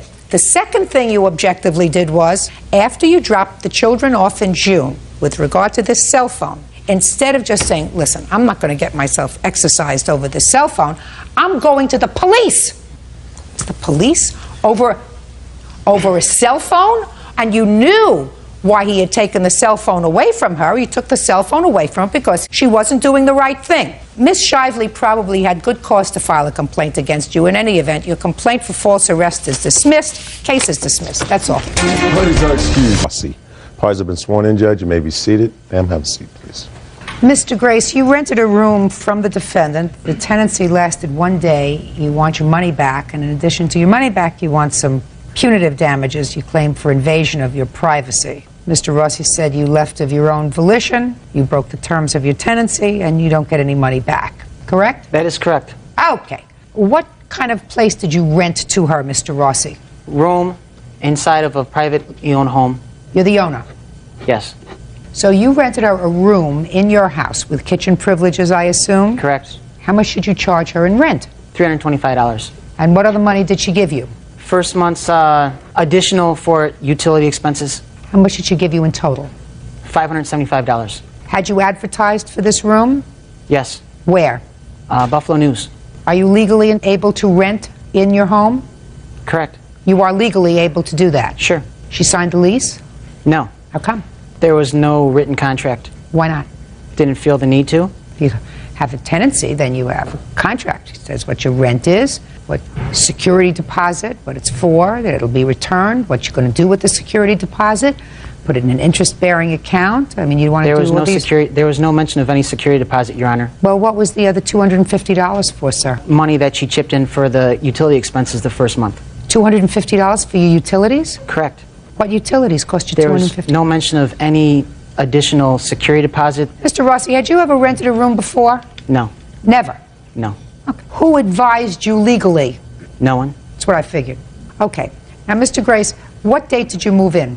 January 1st. When had you seen the room? 3-4 days before it. And you spoke to Mr. Rossi? Yes. Who else lives in the home? His girlfriend. Just the two of them? Mm-hmm. Okay. How old are you? 19. Your mother. Sit down. Yeah, what happened on January 1st when you moved in? He helped me move my stuff into the apartment, and he was acting very strange. It was a room? I'll get to that. What apartment? His apartment. I thought it was a house. No, it's not. What is it? It's an apartment that he is renting. It's an apartment in a building that he's renting? No, it's just an apartment, like a house, but he's renting. From whom? From his landlord. Is that true? It's a privately owned house, Your Honor. Do you own it? I don't own the house, no. That's what I asked you before. Did I ask him that question before? That's what you asked him. And what did he say? He said yes. He said yeah. You are a renter. Yes. What do you do for a living, Mr. Rossi? Self-employed contractor. How long have you been a tenant? 6 years. In the same place? Correct. Did you have permission of your landlord to rent? Yes. Show me. I don't have anything in writing. Really? No. What's your rent? How much do I pay for rent? That would be the question, Mr. Rossi. $470. Plus what? Utilities. So your rent is $470, you're charging her $3 1/4. Correct. Go ahead, Mr. Grace. You say he's acting weird. He is weird. He was not charging me $3 1/4. He was charging me $350. Okay. I paid him up front the day before I moved in for $250 for utilities, and the day that I moved in, I paid him $350 for the first month's rent. He refused to give me a receipt saying that I paid him the $350. He said for tax reasons. Then he showed me and my father all these gas bills that he owed. He did not say that he couldn't pay them. He just said that they were too high. And that night, I fell asleep that night. He came in my room. His pit bull first, he didn't tell me he had a pit bull. His pit bull burst into my room and started attacking me, started jumping all over me, biting my arms. If a pit bull bit your arms, madam, you would know it. Mr. Grace, I don't want you to make up any stories It was to under embellish. the covers. You understand? Okay, yes. If a pit bull bites you all over the arms, you would have major scars or some scars. I was under the covers. Oh, okay, so his dog came into your room and it scared you.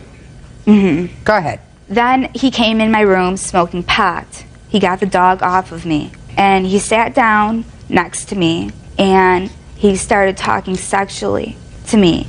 And he said, "Lie." No, it's not. He's the liar. You felt uncomfortable there, is that right? Yes, I did. Okay. Prior to your moving into his room, where had you been living? At my father's. Does your father live with your mother? No. How long had you been living with your father? For about 3 years. Why did you leave your father's house? I wanted to become more independent. Were you working? No, I was going to school. Full-time or part-time? Full-time. Who was going to be paying your rent? I was. If you're a full-time student, how are you going to pay your rent? I am on SSI. What's the nature of your disability? Depression, anxiety. And you take medication for that? Yes. You were going to try to make it on your own? Yes. Didn't work out. And the next day, you said, I'm going back home. Now, when you left, where did you go? I didn't go back home. I called up my mother and I was crying. Okay, and so did you go to your mother's house? Yes. And you stayed there? Yes. Is that where you're living now? No. Where are you living now? I'm living back at my father's. Okay, good. Everything okay? At my father's, yes. Okay. Now, Mr. Rossi, aside from the fact that you illegally rented a room in a place where you were a tenant and you have absolutely no proof of the fact that your landlord gave you permission to do that, I'd like you to tell me what were your out-of-pocket expenses for the 24 hours that Mr. Grace lived in your house? Is not an answer, Mr. Rossi. Out-of-pocket expenses while she was there for 24 hours? Yes. There were none. Perfect. Then if she left after 24 hours, why didn't you return her money to her? Because I had to spend time to try to gain access to get myself a new tenant.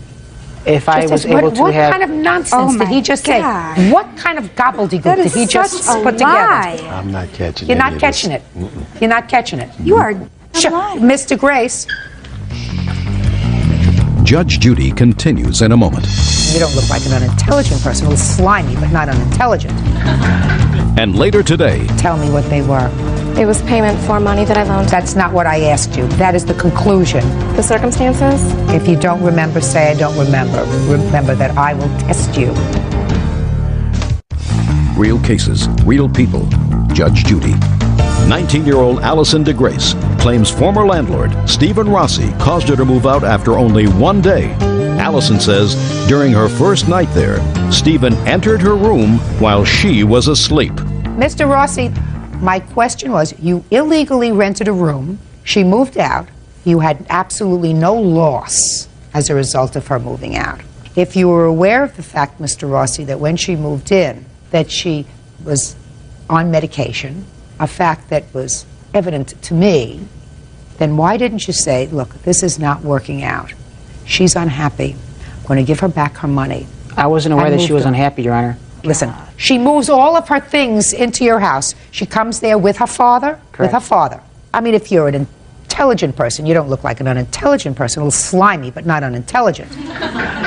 You understand that there's a certain dynamic here going on. This was what month? January in Buffalo? It gets very cold, but I'm sure your brain thought out enough in Buffalo in January to understand that there's a certain family dynamic going on here. So if it didn't work out and she was unhappy, she was stressed, whatever it was, you say, here's your $600 back.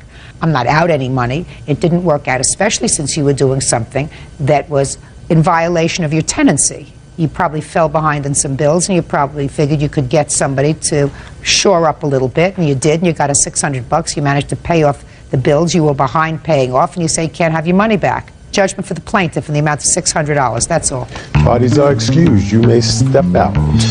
Everything he said was a complete lie. The girl's on lithium. She's on Prozac. She's only 19 years old. I'm not on heavy medication. I think she moved into a place. She moved out the following day. It's her loss. I'm not crazy. I think the girl's nuts. And now the next case. All parties in the matter of D'Antuono versus Holdren. Step forward, please. 26-year-old hairstylist Stephanie D'Antuono is suing her ex-boyfriend, personal trainer Thaddeus Holdren, for an unpaid loan to buy a car. Thaddeus says the money didn't become a loan until they broke up. Mr. D'Antuono, I've read your complaint. You claim a loan to the defendant, who was your live-in boyfriend for a period of time. Is that right? Yes. It was a loan for a car? Correct.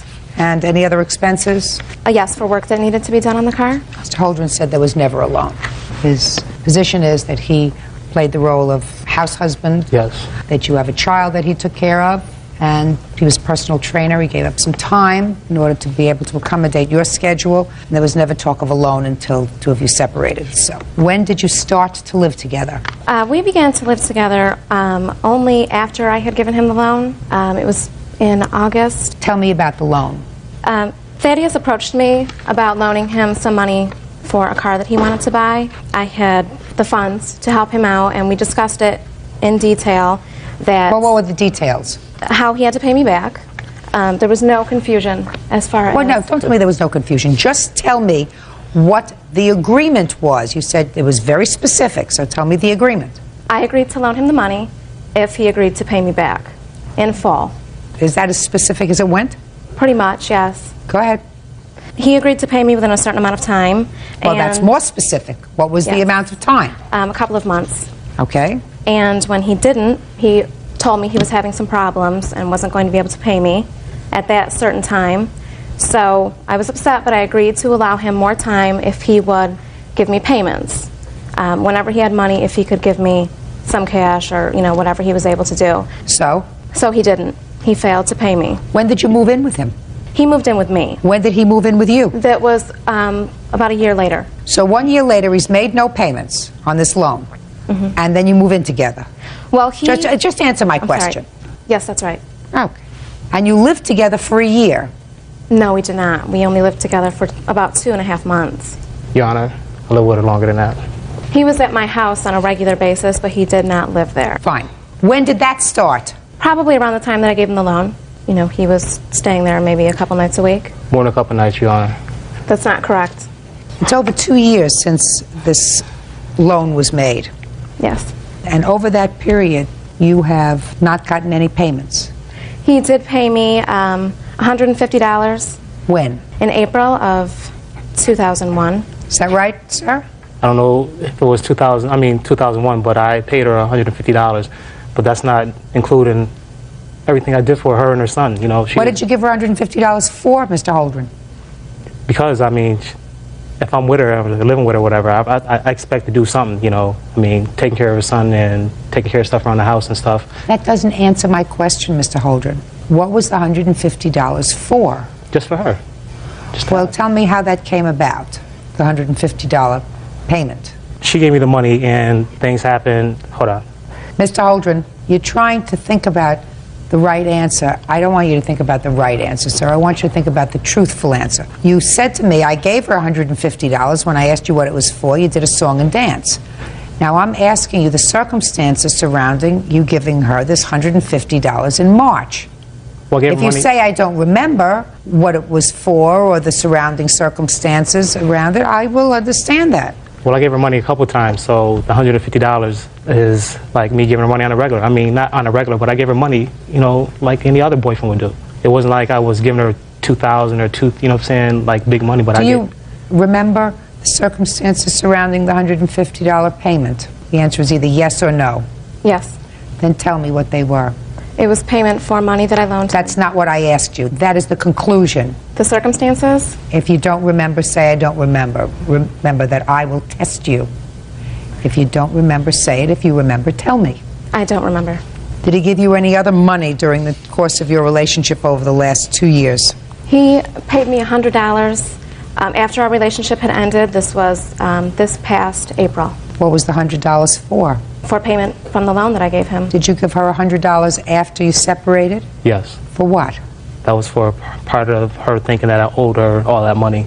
So little $100. That was part of me owing her the money. That was part of her thinking that you owed her the money from the loan? Right. Oh, good, that makes it easier. So you did, Mr. Holdren, make a payment to her for this $2,000 loan. Right. And you made at least one payment. Is that right? Right. And that was made within the past year or so. Yes. Now, I'm going to allow you in 30 seconds or less, Mr. Holdren, explain to me why this was not a loan and you don't owe her any money. Okay, I'll start off with this. We made an agreement when we met. Well, after we met, she has a son. He's 4. Well, he was 4 at the time. And her job is very demanding, and she has different hours every day, like early in the morning sometimes and late in the evening sometimes. And her son goes to school early in the morning. She couldn't take him to school, so I would take him to school, get him up, get him dressed, pick him up from daycare, bring him back with me, and wait till she gets off, and he'd hang out with me, whatever, for the period of time, whatever day it was. So I'm listening. Keep going. Yeah. I mean, I did everything. I was like a kindergarten cop with him. This whole thing to me is just like she was pimping me through the whole thing. Like, you know, she's my female pimp. That's a nasty thing to say. That's how it was, because I was doing everything, but she still just seemed like I owed her this whole $2,500. Well, let me ask you this question, Mr. Holdren. How much rent did you pay? I didn't pay rent at her house. How much did you contribute on a regular basis for food for the house? Depending if I went out to eat or... No, in the house. Little.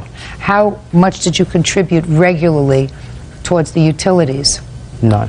So you were basically living rent-free. You had no expenses. Yeah, and I have my own apartment too. Where is your apartment? At the time it was on the other side of town from where she lived at, on the west side. Which side is nicer? Her side. Yeah. Mr. Holdren, anything else you want to tell me, sir? I just felt like I don't owe her the whole $2,500. I mean... So you don't think you owe her the whole $2,500? Right. Tell me what part of the $2,500 you think you owe her? It would really be hard to say because... Well, I want you to think hard. I mean, it was your statement that I don't owe her the whole $2,500. I don't know, because the time that I put into the relationship, not only with her, but her son too, it was like, I couldn't really tell because I was working in the morning and in the afternoon, and my schedule was flexible because I was a trainer, so I, arrange it where, I could make it a better... Mr. Holdren, yes. What part of the $2,500 do you think you should be given credit for, sir? I don't know. So I guess you'll have to leave it up to me, right? Well, I was hoping you'll feel my side of the story as far as me taking care of her son and everything. Because no, Mr. Holdren, I'm going to make it very, very easy for you, sir. If there is a contract that provides, even an oral one, that you loaned me this money for the car, and I'm going to work it off by taking care of your son at $1.75 an hour while I'm taking care of him, that will be my contribution, so we're going to take that off the car loan. That's an agreement. But after the fact, you don't make that sort of an agreement. You don't sit back there and scratch your head and say, well, I did all these things for her. Therefore, I shouldn't have to owe her that much on what was originally a loan. Do you understand? Yes. That's just a lot of double talk that you're doing for me now. $2,500 was the original loan, and you paid her $250. So judgment for the plaintiff in the amount of $2,250. That's all. Parties are excused. I want to count in the matter of Harrison versus Johnson. Parties have been sworn in, Judge. You may be seated, ma'am. Have a seat. Ms. Harrison, you and Mr. Johnson had a relationship that is now over. Correct. According to your complaint, some time ago you took a vacation together. You were supposed to split the cost of the vacation, and he still owes you for some of that bill.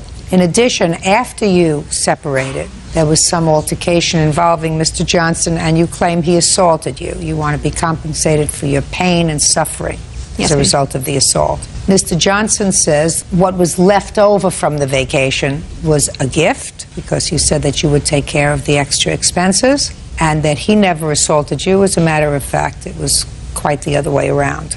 So, when did this love affair start, and when did it terminate? We had met in February of '04 while working together, and We had broken up this March. And when was the vacation that you took? In February of '05. Where were you going? I had purchased Lakers Piston tickets for him for Christmas. So we had went to Detroit, we had watched the game, and we had agreed before we left, everything would be 50-50. Were you living together at the time? Yes, we were. So we had went to Detroit, and then we had went to Canada for a few days after that. Well, is it the Detroit trip or the Canada trip that he owes you for? It's a combination of all of it. There's actually, the total trip balance was $1,468. Therefore, his half of that would have been $734, which he's paid $354.50 and owes $379.50 as the remainder. So let's take care of that first. Yes? She's not telling the truth. I was told that, we would go to the game. She said she's going to buy me the tickets. I'm like, okay. She's talking about she wants to go to Canada to go gamble. I'm like, I don't have the money to go gamble in Canada. I really don't want to go. She says, well, we'll put it on my credit card. Don't worry about it. It'll be fine. So I'm like, okay, let's go. I agreed to pay her money for the trip to Detroit, at the game and everything. But then, Well, how much was that part of the trip, Mr. Johnson? Well, the tickets were free. She bought No. Listen to me. Okay. How much was your half of the trip to Detroit? I really don't know. I paid for the hotel, drinks, food, stuff like that. No, just a second. Okay. Was that all put on her credit card? Well, I gave her the cash. I don't know if she paid with her credit card or whatever. That's on her. Go ahead. Your Honor, I have receipts, credit card statements, and bank statements from all of the money that was spent. Definitely. How much was spent from Detroit? I'm just curious. From Detroit, we've got a charge of $64.59 in the hotel, and then he had bought some drinks at the game itself. That was well, all that's a from Detroit. small amount of money. Is that the only bill from Detroit? That's the only bill from Detroit. That's what I'm saying. But he's paid, just a second. He's paid $354. Just a second. Okay. When I say just a second, that means you have to stop. The only two bills from Detroit were a $65 bill from a hotel and a couple of drinks. Yes. Is that right? I guess, according to her bank statements. I Then what did you give her $354 for, sir? I don't recall how much money I gave her. We had other things going at the time, so, like it gets really complicated. I'm going to uncomplicate it. You owe $379.50 for the rest of the vacation you took together. You did go, and if you didn't want to go, you should have said, if you want to go to Canada, go alone. But it was. I'm speaking. Did you go to Canada? Yeah, it was a gift on her. I'm speaking. I just answer my question. Okay. Don't volunteer anything unless I ask you to volunteer, which will be never. Did you go to Canada? Yes, I did. Did you sleep in a hotel? Yes, I did. Did you eat food? Yes. You owe a $379.50. Oh, man. Now let's get to the assault. You broke up in March of 2005, and when do you allege this assault took place? June 13th. Tell me about it. I had went over to the apartment which we previously had shared together to talk about some previous matters that were unhandled. What? It was money for rent that was due after I'd moved out that he had not paid, and then I in turn had to pay. Well, what was your agreement as far as moving out and continuing to pay the rent? The agreement was that he was going to take care of the rent since he did not wish to leave the apartment, which I would have, stayed if he would have left and taken care of everything myself. Okay. Anyhow, he had moved in some roommates as well. So you went over there because you were held responsible for what month's rent? For the month of June, as well as the first 2 months we had lived there were half price, so they violated the lease, so we had owed that money too. It was $1,300 that I had to pay. Why did you pay it? Well, I was buying a house, and I could not have that eviction on my credit if it was not Were you paid. evicted from that apartment? No. Did you stay to the end of the lease? No. The lease still isn't up yet. All right, so in June you went to see him about some money that you thought he owed you. Well, I had went over, and he was actually outside already, so he had just come up to the car. So we were talking through the window. It's not true. She's lying. Have you ever been in court before, No, Mr. I have Johnson? not. No. Since you have not, I'm going to give you a kindergarten course about court, especially mine. One party testifies, I ask questions. When she's finished testifying, you will be given an opportunity to testify. Okay. We don't shout out. This is not a discotheque. This is not a give and take. This is an organized, orderly process. Do we understand each other, sir? Yes. I don't have to explain this to you again, do I? No. Good. Keep going. Okay, so he was speaking to me through the window of the car, and he was under the assumption that he thought I had taken money from him earlier that morning when I went to get my mail. So he kept bringing that up, well, I don't care about all this money. Where's my $14? So he reaches in the car, takes my purse. I grab a hold of it before he gets it completely across me because I had it right here at my side. So when I wouldn't let go, he starts hitting me in my chest. And so in turn, I let go of the purse. So I got out of the car and, I was asking him, can I have my purse back, whatever. And he's pushing me and shoving me, pushing me, back from him. So, he goes into the house and gets away from the situation. So immediately I had dialed 911 to, reach the police. And they went to the door, and got him outside and talked to him as well. I have the police run log as well. I want to see a hospital record. Okay, well, I didn't go to the hospital. Doctor's report. I didn't go to the doctor. Get over it. Whatever pushing and shoving was done over the pocketbook was no big deal. Don't make it into a big deal. Then I begin to doubt your veracity. We understand each other? Sure. Good. Judge Judy continues in a moment. Have you paid it back? No. And as a matter of fact, are you on drugs? No. Then just answer me. I said if you paid her back. The answer is no. One no will be sufficient. And later today, let him take the car so that he could go to school and look for a job. That's what you're supposed to do. You're his mother. How many children do you have? I have 2. Well, it seems to me this one is doing okay, which means that your mother probably did something right. real cases, real people. Judge Judy. Catherine Harrison says ex-boyfriend Claude Johnson owes for a trip to Canada and for an assault. Did you think that she took money from your house? I know that she took money from my house. And how do you know that, Mr. Johnson? Well, I do have 2 roommates. My roommates were sleeping. It was about 7 o'clock in the morning when she came in my house. In the meantime, I had money on my table in my room. $14. $14, but it was all the money that I had at the time. So, it's like $1 million to me because it's all I had. Anyways, I go downstairs. I talk to her about whatever, the money situation, the rent, da-da-da. Okay, she says to me, how much money do you have? I'm like, well, not enough, well, you're living there. Why don't you have money for the rent, well, Mr. Johnson? This is about, I have got money. I had, like I said. Listen to me, sir. Don't double talk me. It's June. Where's your rent money? You and your 2 sleeping roommates. We had the rent money for the month, right? The thing is we were being charged extra money for the rent. Instead of being $600, we were being charged $1,200. In all reality, we were moving. She just didn't know it yet, so I wasn't going to give her anything, Now. So you're going to stiff her on the landlord? No. I was going to pay it. It's big. It's hard to explain it. It would take a long time. Anyway, let's get to the point. She goes upstairs. She says, I'm going to go look for some money. Have you? And so she took you $14. You went upstairs. You didn't see your $14, so you figured it was in her purse. When she came back later, you went into the purse. Fine. Fine. Who paid the landlord the $1,200? She did. Have you paid her back? No. No. And as a matter of fact, are you on drugs? Huh? Are you on drugs? No. Then just answer me. I asked you a simple question. I said if you paid her back. The answer is no. 1 no will be sufficient. The answer is no. I shouldn't have to pay her back. Yeah. Well, she didn't file a counterclaim. I'm just curious. Why didn't she ask for that money? I was told I should handle that in the local Franklin County courts. That's too bad. In any event, he owes you $379.50 for the vacation, which he agreed to pay for, and he did not completely pay for. I don't believe he assaulted you to any extent that requires compensation by a court. He was angry, but I don't believe he hurt you. Judgment for the plaintiff in the amount of $379.50. And Ms. Harrison, let me explain this to you. You should thank your lucky stars that you got out when you did. Yes, thank you. Oh, Good, man. thank you. Parties are excused. You may step out. She's an evil person. That's why. I don't know why she did it. He said that he would have the means to pay me back. She wanted to stay at the Hilton. She wanted to go all out. That's just the way I roll. After we broke up, in March, it turned into a loan. And now the next case. All parties in the matter of Cowan versus Cowan. Step forward. Diane Cowan is suing her son, 23-year-old Kenneth Cowan Jr., for car payments and for stealing her tax refund from their shared bank account. Mrs. Cowan, this is your son.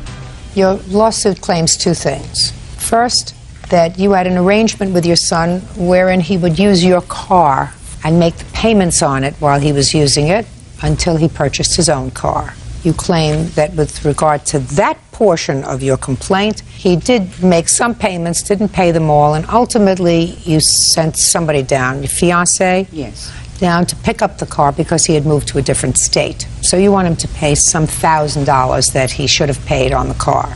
The second part of your complaint, which I really believe, based upon what I read, is what you're complaining about. You just tacked on this car business later. Is that you and your son shared a joint bank account. At some point, he withdrew $2,000 from that joint bank account. And he withdrew that money, which was from your tax refund, because you claimed him as a dependent for last year. And he says he's entitled to that money because he was going to file his own tax return as a single individual. But since you had already claimed him as a dependent, he couldn't claim himself. So he took the $2,000 because he said you weren't entitled to it, right? Yes, ma'am. Am I correct, Ms. Cowan, that but for the withdrawal from the bank, we wouldn't be bothering with any money he might owe on the car? No, we had made a verbal agreement, and I told him that once he took the vehicle to Texas, that he would be responsible for the payments. Did you have that agreement with your mother? Yes, ma'am, we did. Fine. At that time, were you going to school, sir? Yes, ma'am. Were you also working? Yes, ma'am. Were you working full-time or part-time? Part-time. Who was supporting you? I was on academic scholarship and receiving money from Pell Grants. Did your mother send you any money? She may have given me a total of $500. Okay. Is it correct, Ms. Cowan, that for the year 2004, your son was basically self-supporting? No. Well, how did you support him? Okay, by me being a disabled veteran, it took care of his 2 years of college. Just a second. Okay. You're being a disabled veteran and the government picking up part of his tuition means that we supported him, not you. Is it true that he was either self-supporting or on scholarships and or Pell Grants that he's going to have to return? Yeah, he was on Pell Grants, but I supported him as far as sending monies for groceries or if he ran short. How much money did you send him for the year 2004? I would say over $2,000. Show me. I don't have it as far as monetary back. Most of the time I would always deposit it in my account because we shared account. I have bank statements showing to where there were deposits made on the account, and these are the only cash deposits on the account are ones that I made.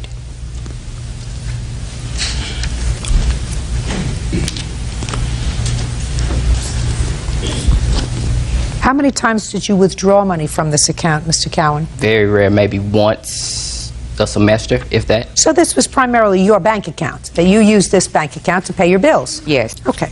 You have a copy of your tax returns from last year, sir? Yes, ma'am. My W-2s and my tax return.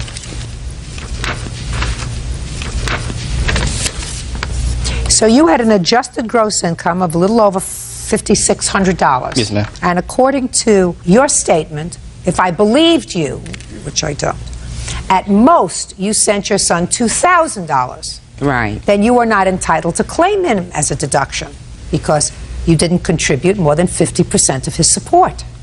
You were not entitled to claim him as a deduction. Yes, but according to VA, if I had not claimed him as a dependent, then they would not have taken care of his bills. You know, I'm not a... Just a second. Let us say that because of some regulation, you were required to claim him as a dependent, even though you did not contribute more than 50% of his support. Let's say that that's true.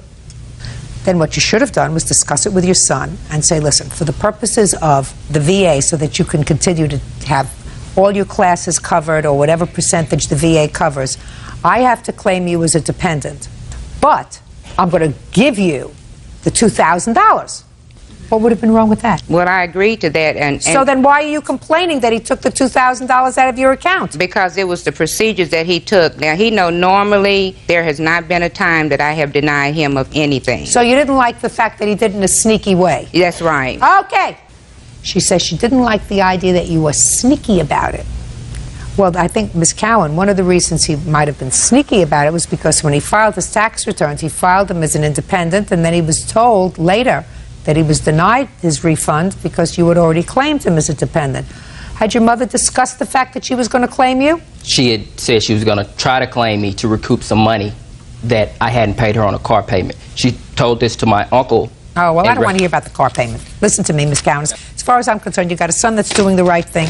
If you had a car and you let him take the car so that he could go to school and look for a job, that's what you're supposed to do. You're his mother. How many children do you have? I have 2. Okay, well, it seems to me this one is doing okay, which means that your mother probably did something right. Yes, ma'am. Should have done the right thing. Shouldn't have made this situation so mucky. Ms. Cowan, irrespective of what he did, You're still his mother. And I sometimes wonder whether I would have, I don't have to wonder, I would not have pursued this matter in court. I would have said to him, it's not the right thing to do. What's your first name? Kenneth. It's not the right thing to do, Kenneth. You shouldn't have gone behind my back and taken the $2,000 out of the account. I was prepared to give it to you, but you shouldn't have just taken it. I'm not so sure that you were prepared to give it to him, because according to you, he owed you some money on this car nonsense.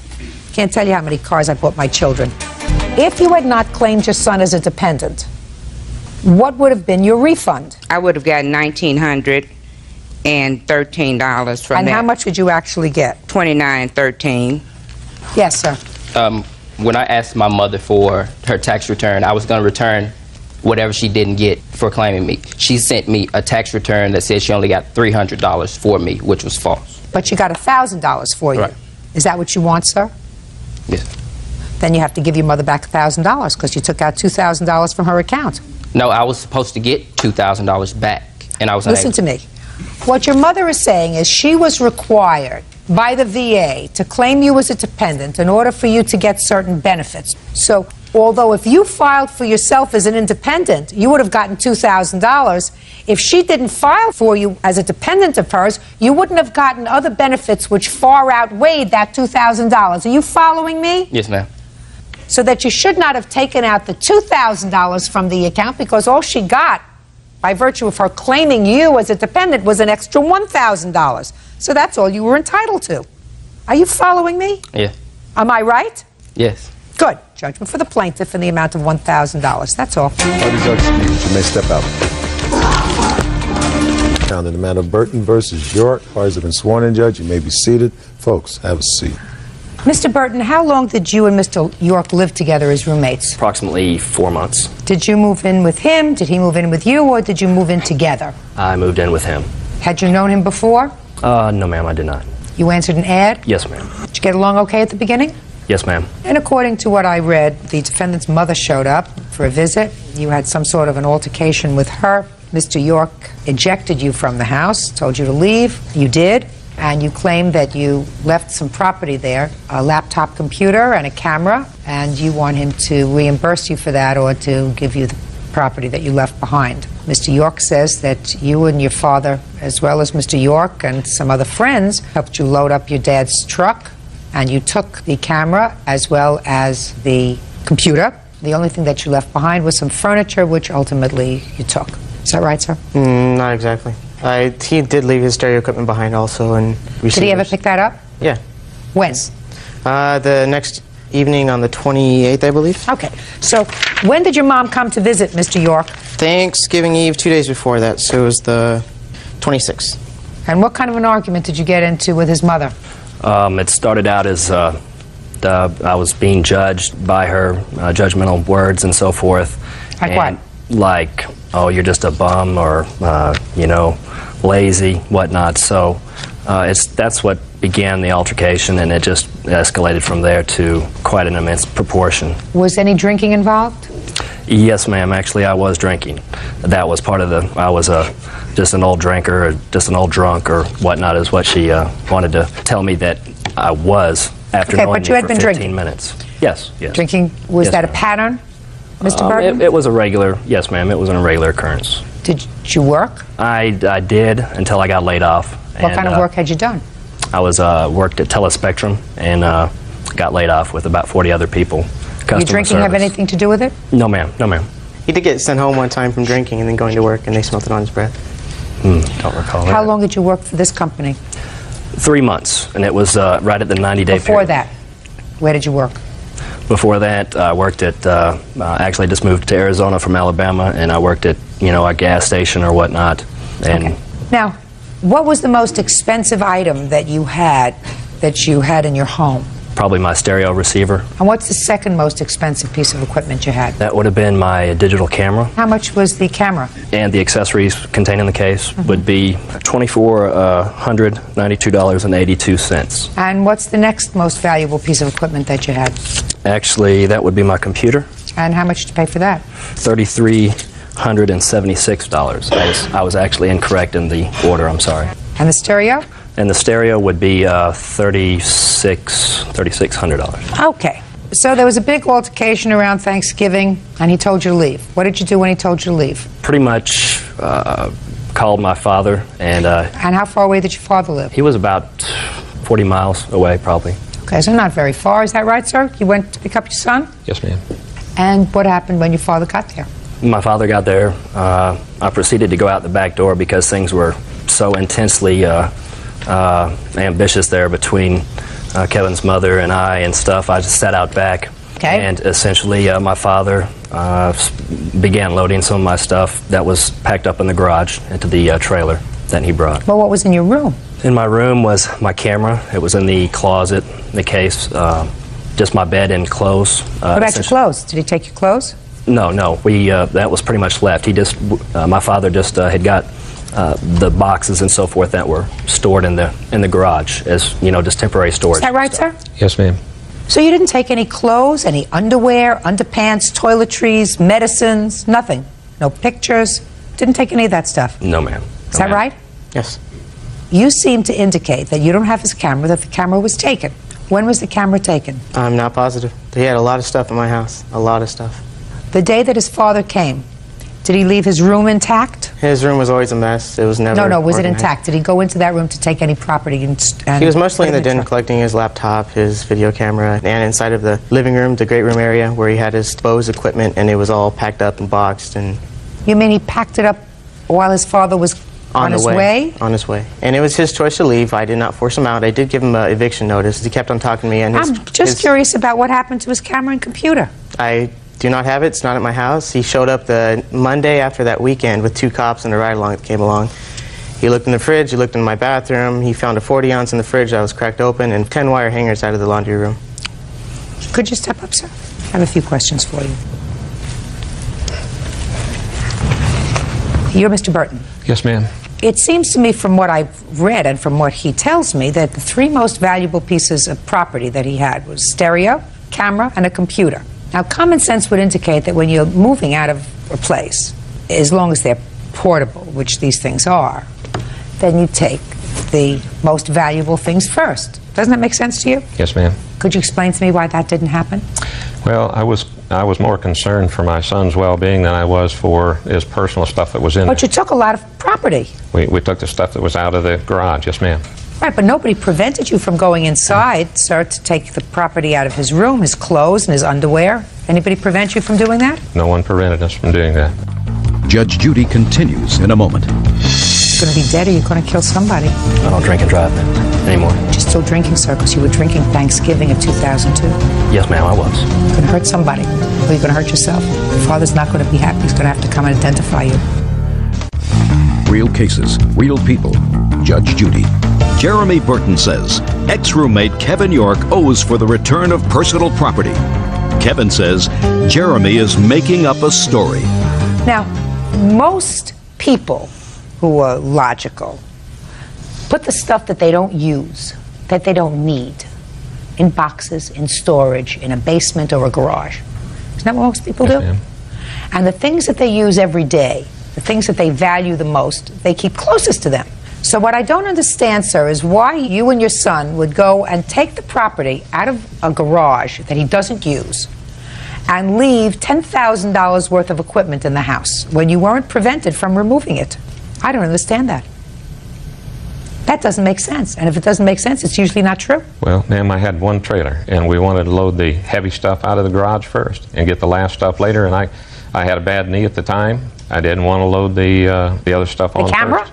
Ma'am? You had a bad knee, you didn't want to load the camera, but heavy boxes that you wanted to load? The camera was actually in my bedroom. As far as I did forget, but the stereo is 61 pounds by itself, just the one piece. So what? I could lift up 61 pounds. Yes, ma'am. And I'm an old lady. Yes, ma'am. And your computer, your laptop, that's not heavy at all. I could walk around holding a laptop like this. Yes, ma'am. So explain that to me, Mr. Burton. Pretty much, we just, there was a house full. Kevin's friend was there, Jesse, his girlfriend. Weren't they helping you? Well, yes, but... They were helping you load your stuff onto the truck. Yes, ma'am. So you weren't even moving the 61 pounds worth of stereo equipment yourself? Yes, ma'am. After you moved out, were there any other lawsuits filed between the two of you for anything else? Rent, anything else? No, ma'am. Restraining? Nothing. There is a restraining order, though, that was never been served. His father was unreliable and said he didn't even know where his son lived at. Well, I don't understand. Who filed the restraining order? I did against him. For what? Just harassing phone calls, many harassing phone calls. I have a police report on that also. What kind of harassing phone calls? Calls, hangs-ups, silent in the background. I actually traced it and had Quest trace it and wrote a police report on it. He called me on my work number on the night of 12/11. He called me and said, "Hey, Kevin, just wants you to know I'm still in town and thinking about you. Hope you're sleeping well at night," and hung up the phone. Took me a couple of seconds to realize who it was, and then that's when I called and updated the police report. But Can I see the police report, please? certainly. Yeah, I should have Mr. it ready Burton, here. does your son have a drinking problem? Yes, ma'am. He's a pretty young man to have a drinking problem. Yes, ma'am, yes. What kind of help is he getting? I've had him through a couple of programs, and I've encouraged him to continue on with another one. Have you encouraged him successfully? No. You drive a car? Yes, ma'am. Ever been arrested for DUI? Yes, ma'am, I have. How many times? 3 times. You sound, other than this, you sound like a smart young man. Thank you, Your Honor. But you're going to be dead or you're going to kill somebody. No, ma'am. You will. I don't continue that. I don't drink and drive, ma'am, anymore. 3rd time's the charm, right? When was the last time you were arrested for DUI? Over a year ago. But you're still drinking, sir, because you were drinking Thanksgiving of 2002. Yes, ma'am, I was. Just don't get in the car anymore. Stay at home. So far. Thanksgiving Eve, he was out many times to go get more liquor or whatnot up the street at Circle K. How did he get there? In his car. It's about 2.5 miles away up the street. You're going to hurt somebody, or you're going to hurt yourself.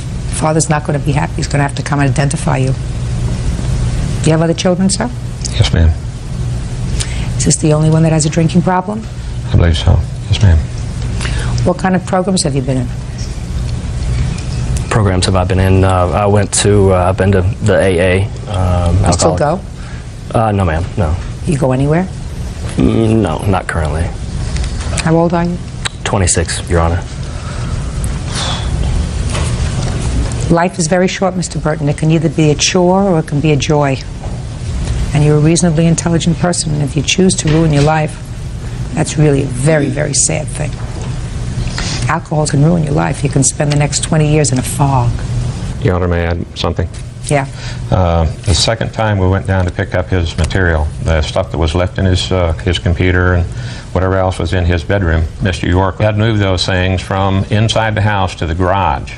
And when I got over there that night to pick those things up, Jeremy had asked me specifically to ask where the computer was at.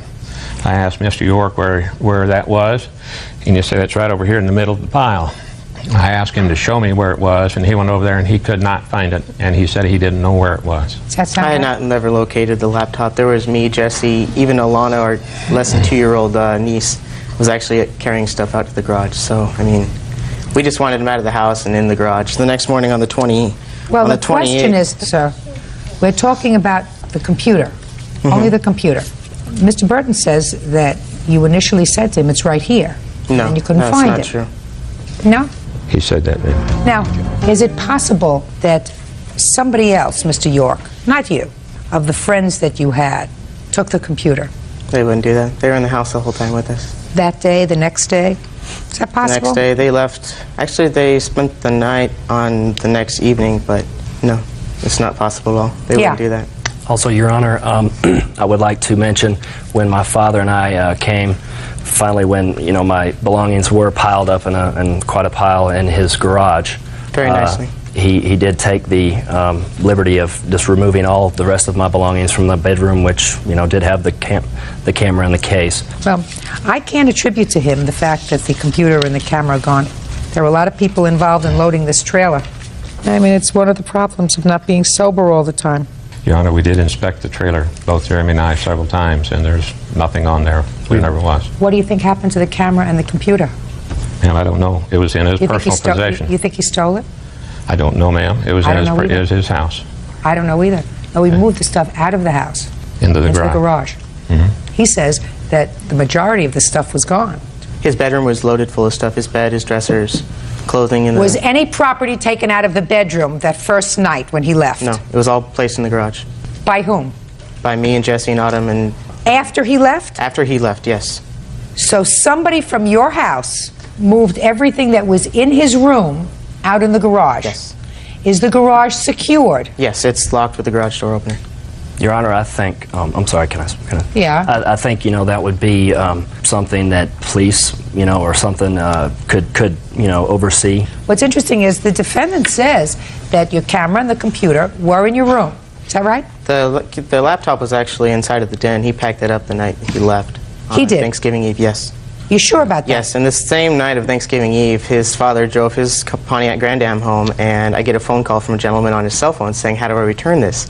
I found it. I said, "I reported it to the police." So I call his father and saying, "Jeremy has lost his cell phone. Do you know where he's at?" "Yes, he jumped out of the vehicle after he got off the freeway."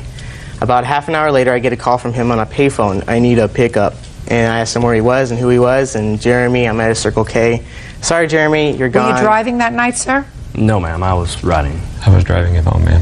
About 15 minutes later, I get a call from a Circle K attendant asking to speak to Kevin York. There's a Jeremy Burton. I told her to call the authorities and not to associate with him.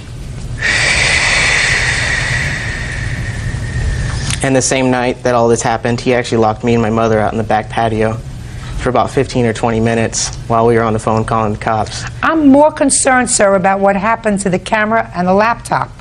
Well, this was an everyday thing. This happened all the time. I got loud music fines from my HOA, my homeowners association.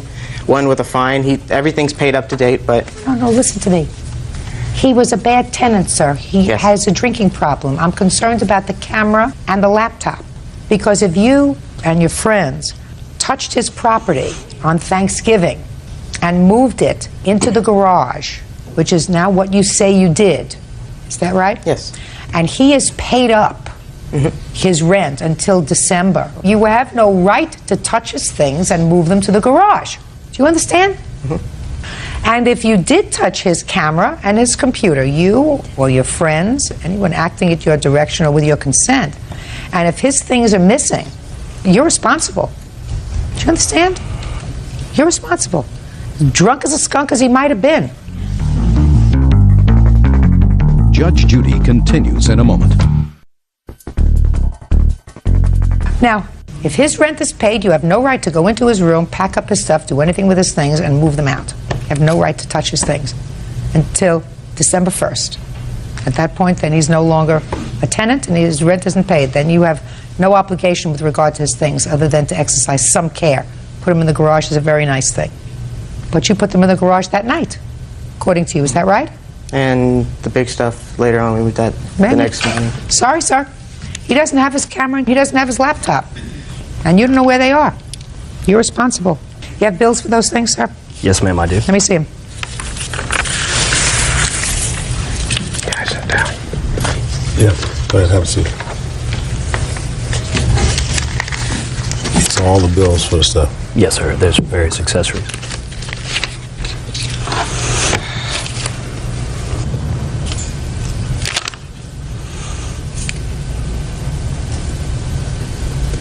Well, just the basic on the computer and the cameras is well over the jurisdictional limit of this court. You're suing the defendant for $5,000. That's what you're entitled to. Sorry, Mr. York. That's all. Judgment for the plaintiff in the amount of $5,000. Once you exercise control, whatever happens to it is your responsibility. He was a tenant in your home until the 1st of December. If you moved his things out of his room into the garage, you had an absolute obligation to secure them. That's all. Listen to me. This is Lincoln. Parties have been sworn in, Judge. You may be seated. Thank you, Bert. Yes. Mr. Raskop, according to your complaint, you and the defendant were involved in a, for want of a better term, a road rage incident. And there was an accident where Mr. Lincoln's car rear-ended yours. It is your claim that he falsely reported to the police that you had assaulted him, hit him in the face, as a result of which you were arrested. Those charges were subsequently dismissed, and you want compensation for not only your expenses, but also for the time you spent and the embarrassment and everything else as a result of his false complaint. Mr. Lincoln says that you were the cause of this accident and that you did, in fact, strike him. So, yes, ma'am. okay. How old are you, sir? I am 39 years old. What do you do for a living? I am in pharmaceutical sales. Have you ever been arrested previous to this incident? No, Your Honor. Mr. Lincoln, how old are you, sir? 32. Who do you work for? Construction. How long have you been working for them? Roughly 3 years. Prior to this incident, had you ever been arrested? Yes, ma'am. For what? Petty theft charges. When was the last time prior to this incident that you had been arrested? 10 years ago. Mr. Raskop, I'd like you to tell me about the accident first. There was a 911 call made. I do have a tape of that dispatch call where Mr. Lincoln reported the accident. Why don't you tell me about the incident first, and then we'll get into your evidence, sir. Okay, sure. I was traveling northbound on Lake Drive, and Mr. Lincoln at that time was behind me. After a red light, Mr. Lincoln proceeded to overtake me. When you say overtake you, he pulled out, and he pulled out in front of you. Yeah, he pulled out into the right-hand lane and then moved in front of me. Okay. I moved into the right-hand lane, and I proceeded to overtake Mr. Lincoln. So you were playing with each other? No, I would not say that, Your Honor. Well, first he got in front of you, and then you got in front of him. Well, Mr. Lincoln did slow down. I don't know if he was playing with me. At that point, I didn't think there was any reason for anything to be going on. Okay, go ahead. The traffic slowed down and came to a very abrupt stop, which at that time I also stopped. I felt a bump, and Mr. Lincoln at that time had rear-ended me. What kind of car were you driving? A Toyota Camry. And Mr. Lincoln, what kind of car were you driving? F-350 pickup, Ford pickup. So Mr. Lincoln's truck hit the rear of your Camry. Correct. And what did you do? I stopped my vehicle. I got out of my vehicle. I walked back and looked at the bumper. Mr. Lincoln's truck was still up against my bumper. And I said to Mr. Lincoln, I said, look what you've done to my car. And I was surprised that Mr. Lincoln responded by saying, that's what you get for braking in front of me. He was also smiling at the time, which was not the reaction that I thought I would be getting. I thought he would be taking the matter more seriously. I then proceeded to ask Mr. Lincoln for his insurance information. He said that he wasn't going to give it to me. I proceeded to the back of his car, and that's how I got the license plate number. Can I have that card, please? I wrote it on the back of what information I had on the back of that business card. I then walked up to the passenger side and told him that I would be calling the police, because they said the police need to be contacted. And I said, I don't have a cell phone. Do you have a cell phone? He said, no. I said, what I'm going to do is pull up into the next driveway, and I'm going to call the police, which I did. I pulled into that driveway. I walked up to the house. I knocked on the door. No one came. I returned to my car. I'm walking down the driveway, and I'm feeling the bumper to feel the dent. And at this time, Mr. Lincoln saying, apparently he thought I lived in the house. He made comments like, if that's where you live, why are you driving a piece of Camry? He said, why the hell did you cut in front of me if that's where you live? Because that being on the right side of the street, why would I be moving into the left lane? I said that I was going to walk to another house, because I said we need to contact the police. And about that time when I was ready to do that, he said, that's fine, I'll call the police. He opened his console and he took out a cell phone. Okay. Now, you said you had a copy of the 911 call. Yes, ma'am. I'd like to hear it. National Public Safety. Hi, I just was involved in an auto accident, and I need to have somebody come out and make a report. Is anyone injured? No. Okay, where are you at? I'm on Lake Drive, about 100 yards north of Capitol.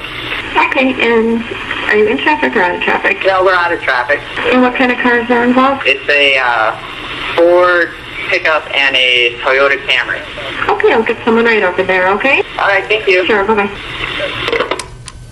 What happened next, sir? I went back to my car. I started filling out my company car report, reporting the accident. And the next thing you knew, the police came? Yes. And then they had a conversation with Mr. Lincoln? Correct. And came back to you and advised you that Mr. Lincoln had told them that you had assaulted him? Correct. Real cases, real people. Judge Judy. James Raskop claims he was arrested due to false charges filed by Scott Lincoln. Scott claims James slapped him during a traffic altercation. Okay, Mr. Lincoln. I'll hear you, sir. Basically, it's the same thing what the plaintiff said. I got out of my truck. He started verbally insulting me. What did he say to you, Mr. Lincoln? Did I graduate high school? I'd probably make 10 times more money than you, and basically I'm an idiot for hitting him. And then I said, well, you know, the way he was driving, first off, when he pulled into my lane, he stopped, and then I had stopped, and then he went about 10 feet further, and then he stopped again. He abruptly stopped, and I stopped again, and there was no traffic in front of him. And then he did it a third time. That's when I guess he says that I hit him. I did hit him. And he walked towards the back of my truck to get my license plate number, and I was telling him to calm down because he was getting upset, and he hauls off and pops me in the side of the head and knocks off my baseball cap. And he didn't. So he hit you, just a minute. So at that point, he had just taken down your number. Correct. And at that point, you went back to where he was writing down your license plate number? Yes, ma'am. And he hit you. Did he hit you with an open fist or a closed fist? No, it was an open hand. It wasn't even hard or anything. He just hard enough to knock off my baseball cap, and it really wasn't a big deal. Just a second. Okay. Just a second, sir. He actually came into contact with your face because, according to what I read here, the police said there was a red mark on your face. That's correct. Okay. I'd like to see the police report.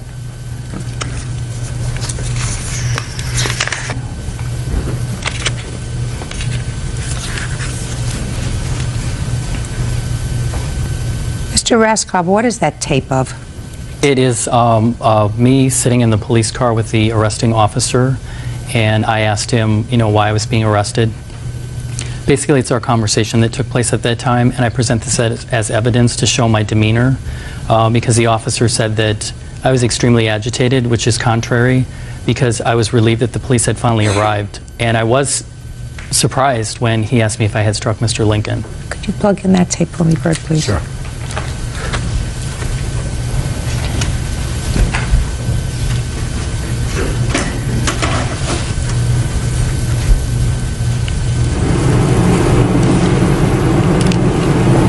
Well, you're under arrest for battery at this point. We may amend it to a disorderly conduct based on that gentleman's statement and based on your prior behavior when I asked you to get in the car.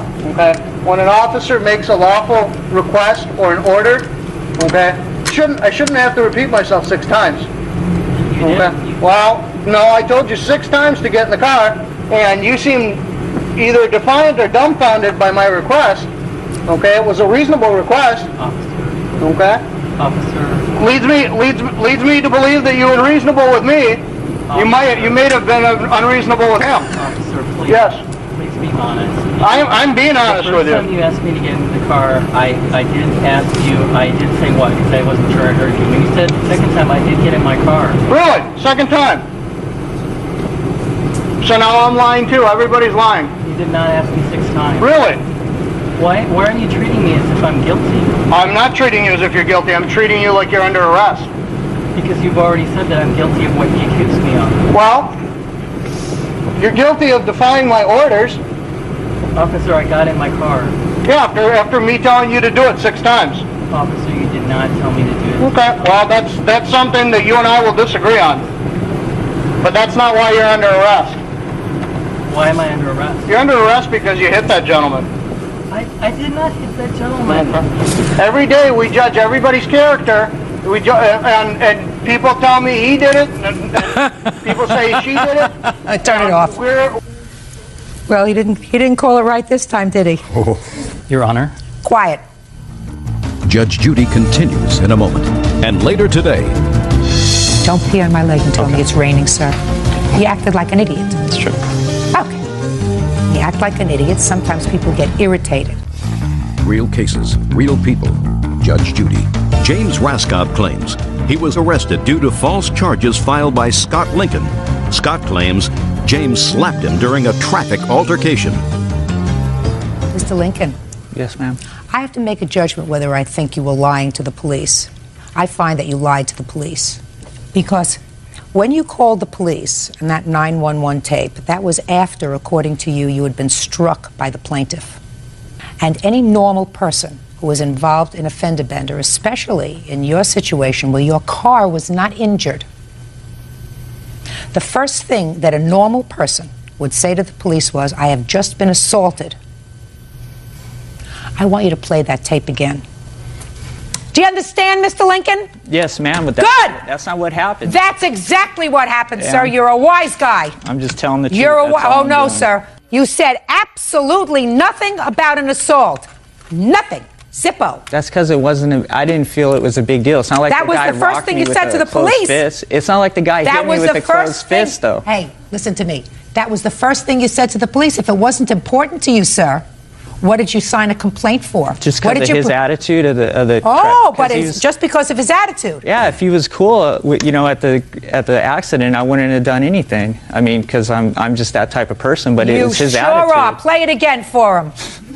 I just was involved in an auto accident, and I need to have somebody come out and make a report. Is anyone injured? No. Okay, where are you at?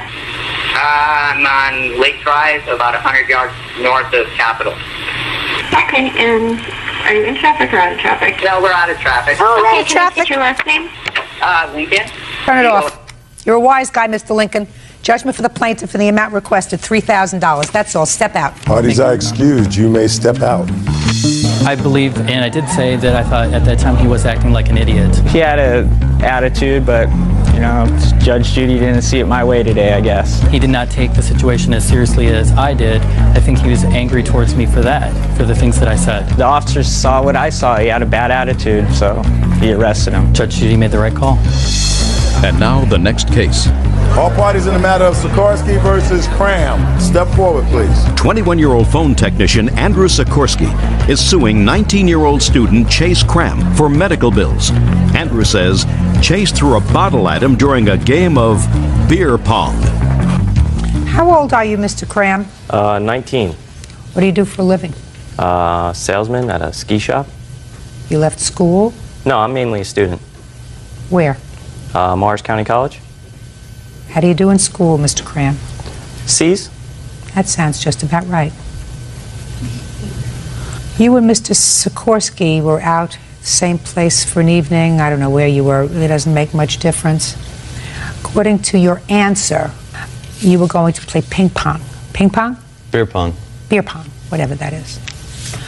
And Mr. Sikorsky tried to get your attention by throwing some ping pong balls at you, right? Yes, 3 of them in my face. Right. Excuse And that me. was irritating. He threw them pretty hard, yeah. It was irritating. Yes. So you threw a beer bottle Yes. and it struck him in the face. Yes. And he wants his medical bills paid and some small amount for pain and suffering. Before I go on, I just want to see any photographs or medical bills that you have, Mr. Sikorsky. These are photographs of where it happened. You have photographs of your face. No, I just have my scar. I don't want to see photographs of where it happened. I'm totally disinterested in where it happened. Where's the scar? Step up. It's above my right eyebrow. Right here? Yes. Okay, right above here. Step back. Do you have any stitches? Yes, 5. Why did you throw a ping pong ball at him? And make sure I get the right answer, Mr. Sikorsky. So far, you're ahead of the game. Because we were going to get ready to play beer pong. And Just to my own information, because I know Bert is interested, could you tell me what beer pong is? you have a long table. There's 6 cups on one side in the form of a triangle, 6 cups on the other. And the cups are filled with something. Not filled, whatever, however much you want to have in it, with whatever drink you want to have. And I throw in his cups, and if I get it in, he drinks the cup I got it into. And then it goes back and forth until there's no cups left. It's a whole college game.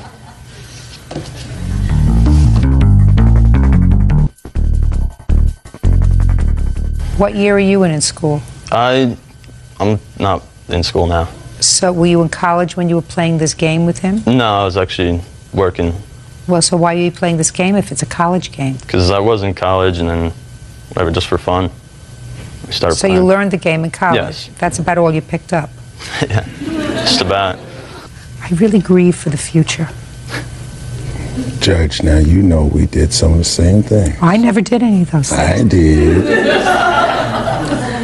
I never did any of those things. Now, you were ready to play your beer pong, and you wanted to get Mr. Cram's attention, so what you did was you threw a ping pong ball at him? Yeah, I threw a single ping pong ball at him. I've witnessed that, saw me throw Don't it. you remember his name? Yes. What's Chase. his name? Chase. I know him as Chase, but that's his middle name. But I don't care. So could you have yelled, Chase? yeah, but How about Cram? You think he would have turned around? possibly, yes. Is there any reason why you threw a ping pong ball at him? I just thought it'd be funny. Something else you learned in college? We do it. Okay. Now I got the picture. He got 5 stitches in his eye that didn't come from the air. Mr. Cram, I want you to tell me why you are not responsible for all of his medical bills, please, and his pain and suffering. I'm not responsible because, Your Honor, on previous occasions, the defendant had put an open flame heater to me. I told him to stop. Why don't you call the police? It's just not an incident that I wanted to call the police on. Why not? Somebody put an open flame heater to me, I would certainly call the police. It's not the type of person I am. No, you're the type of person that throws a beer bottle. Mr. Cram, let me explain something to you, sir. If what you're saying is that Mr. Sikorsky is an idiot, I am in 100% agreement. If what he did was to put an open flame near you because he was acting like a fool, Mr. Sikorsky? No. No. No, we have a propane heater, and I do pick it up and move it on occasion. So if he was sitting down, I could have moved it past him or whatever, and he could have Mr. got... Sikorsky, Yes, don't pee on my leg and tell me it's raining, sir. You acted like an idiot. it's true. Okay. When you act like an idiot, sometimes people get irritated.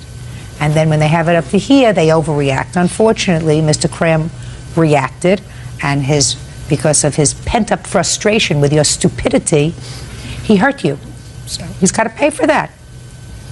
Then he's got to learn how to control his temper. Do you understand, Mr. Cram? Yes, Your Honor. Good. Judgment for the plaintiff in the amount requested, which is only $1,300. Goodbye. Parties are excused. You may step out. Case. All parties in the matter of Livingston versus Goebel, step forward, please. Electrician David Livingston is suing his former friend, 29-year-old nurse's assistant Kimberly Goebel, for a series of unpaid loans. David says he met Kimberly on the internet, and she played him for a fool. Mr. Livingston, it is your claim that the defendant, who you met on the internet and had started a relationship with, owes you for 2 loans that you made to her. Correct. How old are you, sir? 40? Ever been married? Yes. More than once? No. How long? Well, a little over a year. Long time ago? Yes, 13 years. So you've been single ever since? You're looking for the right girl? Well, one day. She's not it. I understand that. It was never that way, Your Honor. No. I'm just telling you. Right. She's not it. When did you start communicating with Miss Goebel on the internet? It was about June or July of last year. And when for the first time did you meet her? Probably about a month after we started talking. Of 04? Yes. Where did you meet her? We first met, she needed some stuff. She needed some feminine stuff. And so she asked me as a favor, as a friend, and I went and took her some feminine materials. That's the first time you met her? I believe so, Your Honor. You mean you communicated on the internet and she said, I have to go get some feminine hygiene stuff, and you said, okay, I'll come and pick you up? There was a lot of history behind that, Your Honor, because we had talked on the phone also. We talked on the phone also. I don't care whether you talked on the phone. I don't care whether you blew up balloons together, whether you sent pigeons to each other's homes. It doesn't make any difference to me. It just seems very peculiar that the first time that you meet a woman, she takes you to the drugstore to buy her feminine products. Well, you know, I do have to correct myself, Your Honor. I believe the first time we met, we went to a bar for a beer. Now that sounds like a thing. Is that what happened to Miss Goebel? And the whole time that we were sitting there communicating, she was on the cell phone the whole time. Listen, Mr. Livingston, if now you're telling me that the first time you met, she sat on the phone talking to somebody, and then you gave her money sometime in the future, that doesn't make you look too smart. Well, I understand that, Your Honor, but okay, it was... good. So, August is when you met for the first time. Correct. Now, I'd like you to tell me when you gave her money for the first time. It was in The November? questions are going to get harder, sir. Your lawsuit involves 2 different dates that you gave her money. Correct. Those should be right up there, because the questions are going to get more complex after that. Okay. It was approximately 1st of September. So, within a couple of weeks of meeting her? Yes, Your Honor. Now, tell me about that. Well, she had always played this hard luck story. She was trying to change her life. Said she'd quit drugs. She was trying to get away from the people that she was hanging out with. And when I was down and out, somebody was there to help me. And she pretty much played me that she was a wounded duck and she was trying to change her life She said if she didn't get her phone bill paid, she couldn't talk to her mom, she couldn't talk to those people that were important to her. And so it didn't happen overnight. She asked me several times, and there were several times I said, Kim, quit calling me. And she would also call back and say, you know what, I'm sorry, I understand, and can we be friends? And I said, So sure. you gave her how much to pay for her phone bill? I actually paid it for her. I went down to Smith's, got a money order, and mailed it in for $50 for her cell phone bill. Okay, and the next? The next was she bought a car. When? She purchased a car in February of this year. So since August, you've been in a relationship with you. You're talking about February Friendship. 2005. Friendship. So between September and February, I assume she didn't pay you back the $50. Correct. She kept Okay, saying that there was a lawsuit, she was going to get a settlement. There's my uncle who's coming and is going to help me get straight. Correct. How much money did you give her in February? Again, it was not an overnight situation. Okay. How much money did you give her in February? It was a little over $220, somewhere right in there. Okay, so that's what she owes you. She owes me that, and also for her insurance. I paid her insurance for her. How much was that? $50. What's next? Well, basically what happened is that her birthday was in March, 2nd of March, and I called her. She is trying to make this into a relationship gone bad. It is not a relationship gone bad. She made a verbal promise to me, and that's all that matters. I did buy her something for her birthday. I bought her a necklace that said Friends on it. Okay, I since took it back to Walmart. But, but the situation is that she is very, very good about manipulating somebody's feelings to make you think that you are her friend. Well, that's what she did to you, sir. That's exactly what she did to me. No, I did not. Who do you live with? I'm living with my ex, which is my baby's father. How old is your baby? 2. Do you have only one child? No, I have 3. Where are the other 2? They're living with me. Did you ever go out with Mr. Livingston and your 3 children? Well, he came over to my son's birthday party. And when did the father of your youngest child come back into the picture? Well, I was living with him at the time, and he was my friend, and he came over to the birthday party. So you were living with your boyfriend? Well, he's my ex. I've been separated for like 1.5 years. Did you know that he was living there, Mr. Livingston? Yes, I did. Did you know who he was? Yes, I did. And what I asked her is, I said, I have never in my life heard a situation to where a girlfriend and boyfriend break up and they're living together. Why is he living there, Kim? She says, because if I don't let him live there, he is not going to let me see my child. He's going to withhold my child from me. Your Honor, I come from a situation to where my ex held my children from me, and I was sensitive to that. Okay? Mr. Livingston. Yes, ma'am. It sounds to me you were a little bit smitten with the defendant, because otherwise you wouldn't have even asked that question, right? So it sounds to me as That if is it not was true, Your Honor. She was trying to better her life, and she could not better her life when he wasn't working, he wasn't paying for groceries, he wasn't doing anything but sucking her Livingston, dry. if you want to be a benevolent guy and if you want to be a mentor, there are kids there in the Boys and Girls Club that you can mentor. I understand. You were mentoring Miss Goebel because you were smitten with her. No, ma'am, that's not true. Yeah, well, I don't believe that for a second. I don't believe that for a second, sir. I also got a call from her ex, and he basically said, what kind of trouble do you want with me?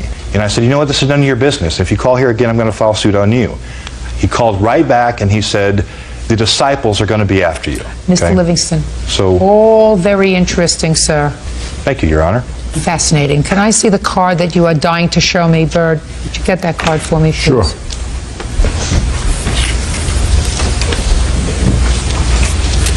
May I explain that card, Your Honor? Yes. Your Honor, this card was...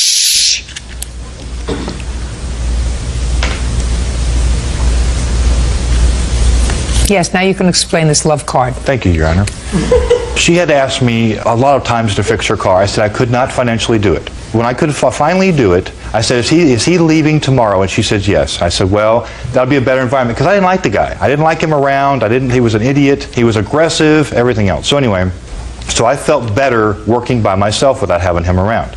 Not because I was closer to her, but because it was a better environment for me. Because he's a Get to violent the card, Mr. Livingston. Yes, ma'am. So she calls me and says, I want a relationship with you. I said, what are you talking about? You know, that's quote, end quote, I want a relationship with you, Dave. And I said, you know what, you don't have to do this, Kim. I'm your friend. I'm going to fix your car regardless. You don't have to say that. So I was out of town for 2 days. I got her that birthday present, that $40 friendship necklace. And when I came back, all of a sudden, I mean, this was really weird. I called her. Give me the Yes. Get to the card, I'm going to Mr. get to the card, Livingston. ma'am. It says, I love I you. bought her the always wanna card be because with you. when I got back from out of town, we had a fight. Because now understand, I had spent 2 nights over there. You said that I was interested. I spent 2 nights over there, and I didn't lay a hand on her. okay? The card was given to her because there was an interest there, okay? But Mr. Livingston. Yes. Yes, Your Honor. I'm getting older by the second, sir. Listen to me very carefully, Mr. Livingston. Yes, Your Honor.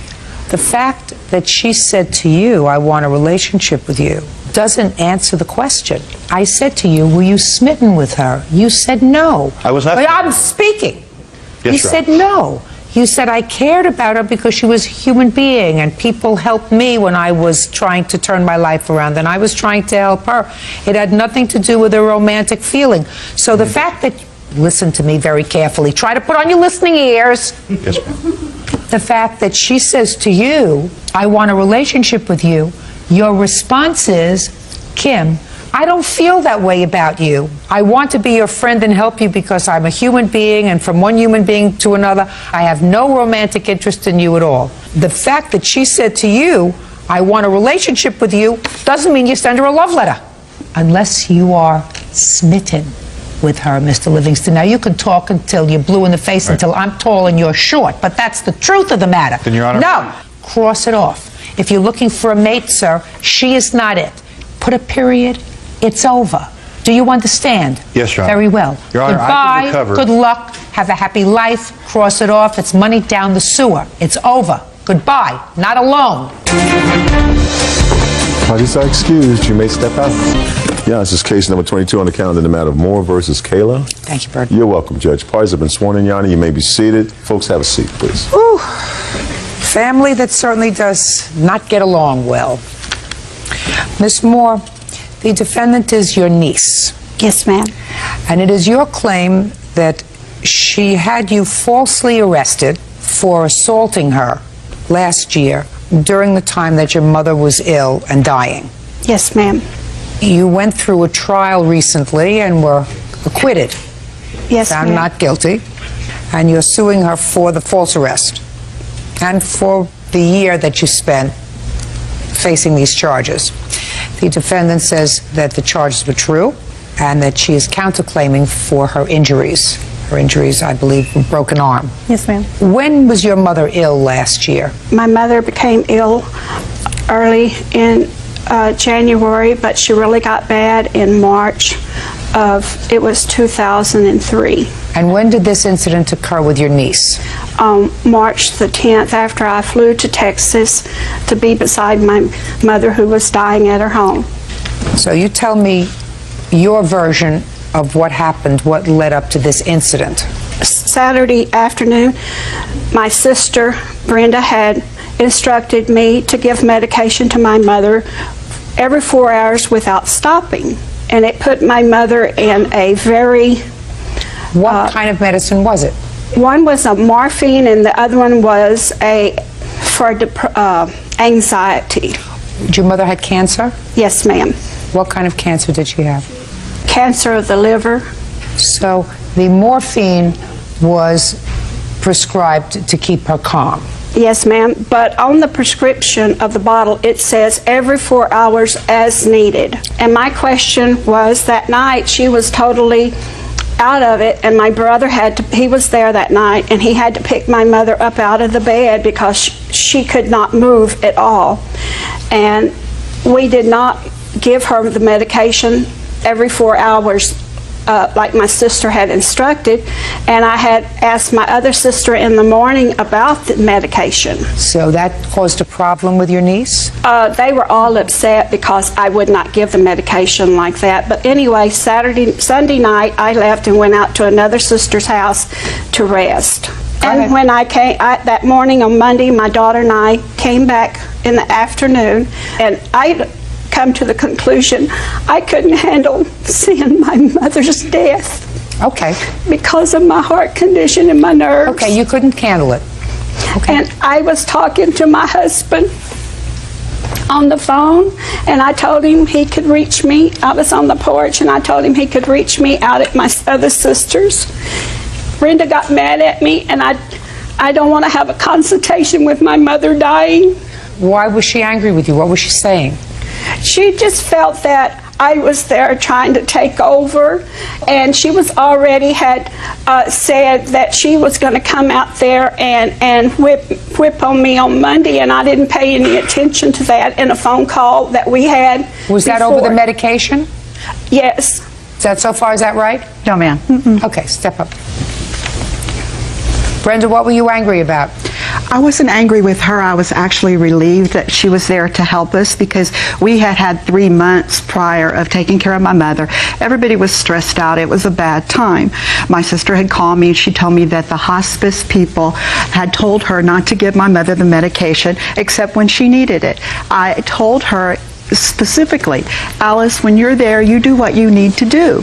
I told her I was calling a meeting with the hospice people on Monday. The whole family would be there. We could all understand. I learned more about death than I ever wanted to know with my mother. And I didn't want to go through this by myself. I wanted my sisters there. I wanted help. Right. So when we asked for a meeting, she said 10 o'clock. My sister couldn't be there. She was so concerned about my mother and the medication, but she couldn't be there to see what the hospice people. We were doing exactly what they said. Exactly what they said. Which is medicating her every 4 hours and not letting the pain grab hold of her. Right. Well, and they told That's exactly how they explained it to her, to us. You know, when the pain kicks in, this is how she's going to be. Don't let the pain let it come. get there. You know, we'd been there with her. We didn't want to let the pain come. Nobody, you know, she was going to die. We knew that. We wanted it to be peaceful. I got it. And that was my mother's wish, to die at home. Kim, tell me what happened in the kitchen on the 10th of March.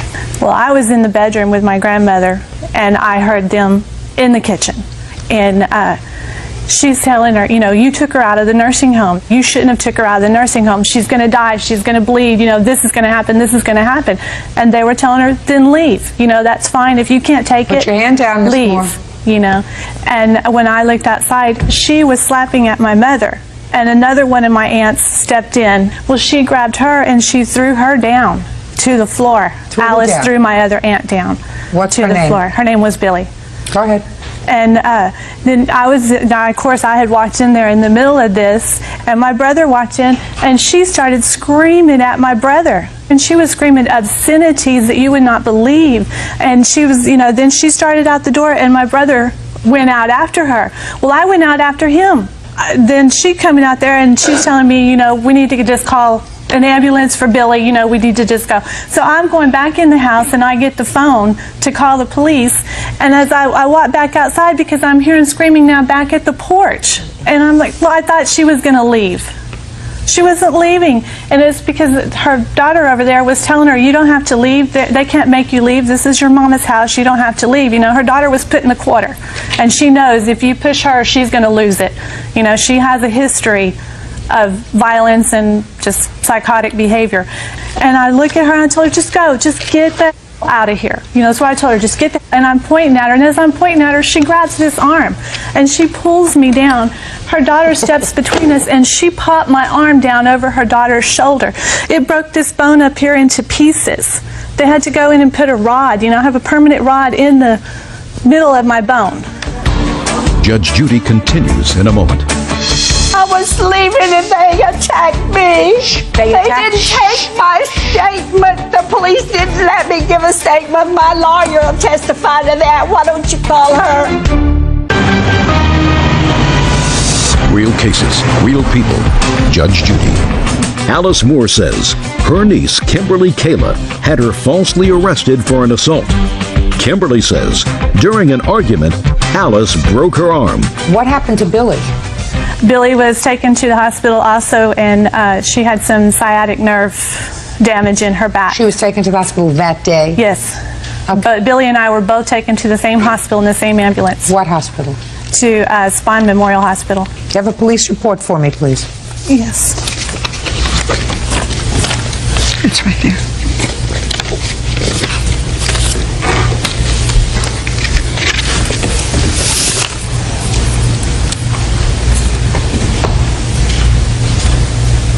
Okay, Ms. Moore, coming back to you. Now we're going to come to the point in this story where you're going to tell me your version of how her arm got broken. Well, first of all, there was a consultation in the house, and Brenda held me and Kim and I have a sworn testimony from the court where my attorney said, "And you slapped her?" And she said, "Yes." At that time, she hit Just a second. Who slapped you? Kim hit me in the face with the telephone while my sister held me in the kitchen and would not let me leave. Let me see the testimony. Oh, well, she says, "Do you remember slapping Alice?" She said, "Yeah, I told you in the kitchen when she was pulling my hair and we were going back and forth." "And you slapped her?" "Yes." But Judge, I could not be pulling her hair. Just a minute. Don't explain.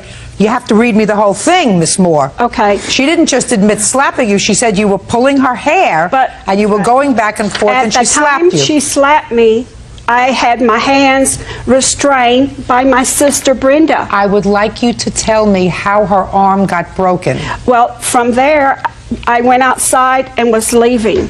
At that time, her brother stopped me from going to the car. He pounced over the porch and pulled his hand back to hit me.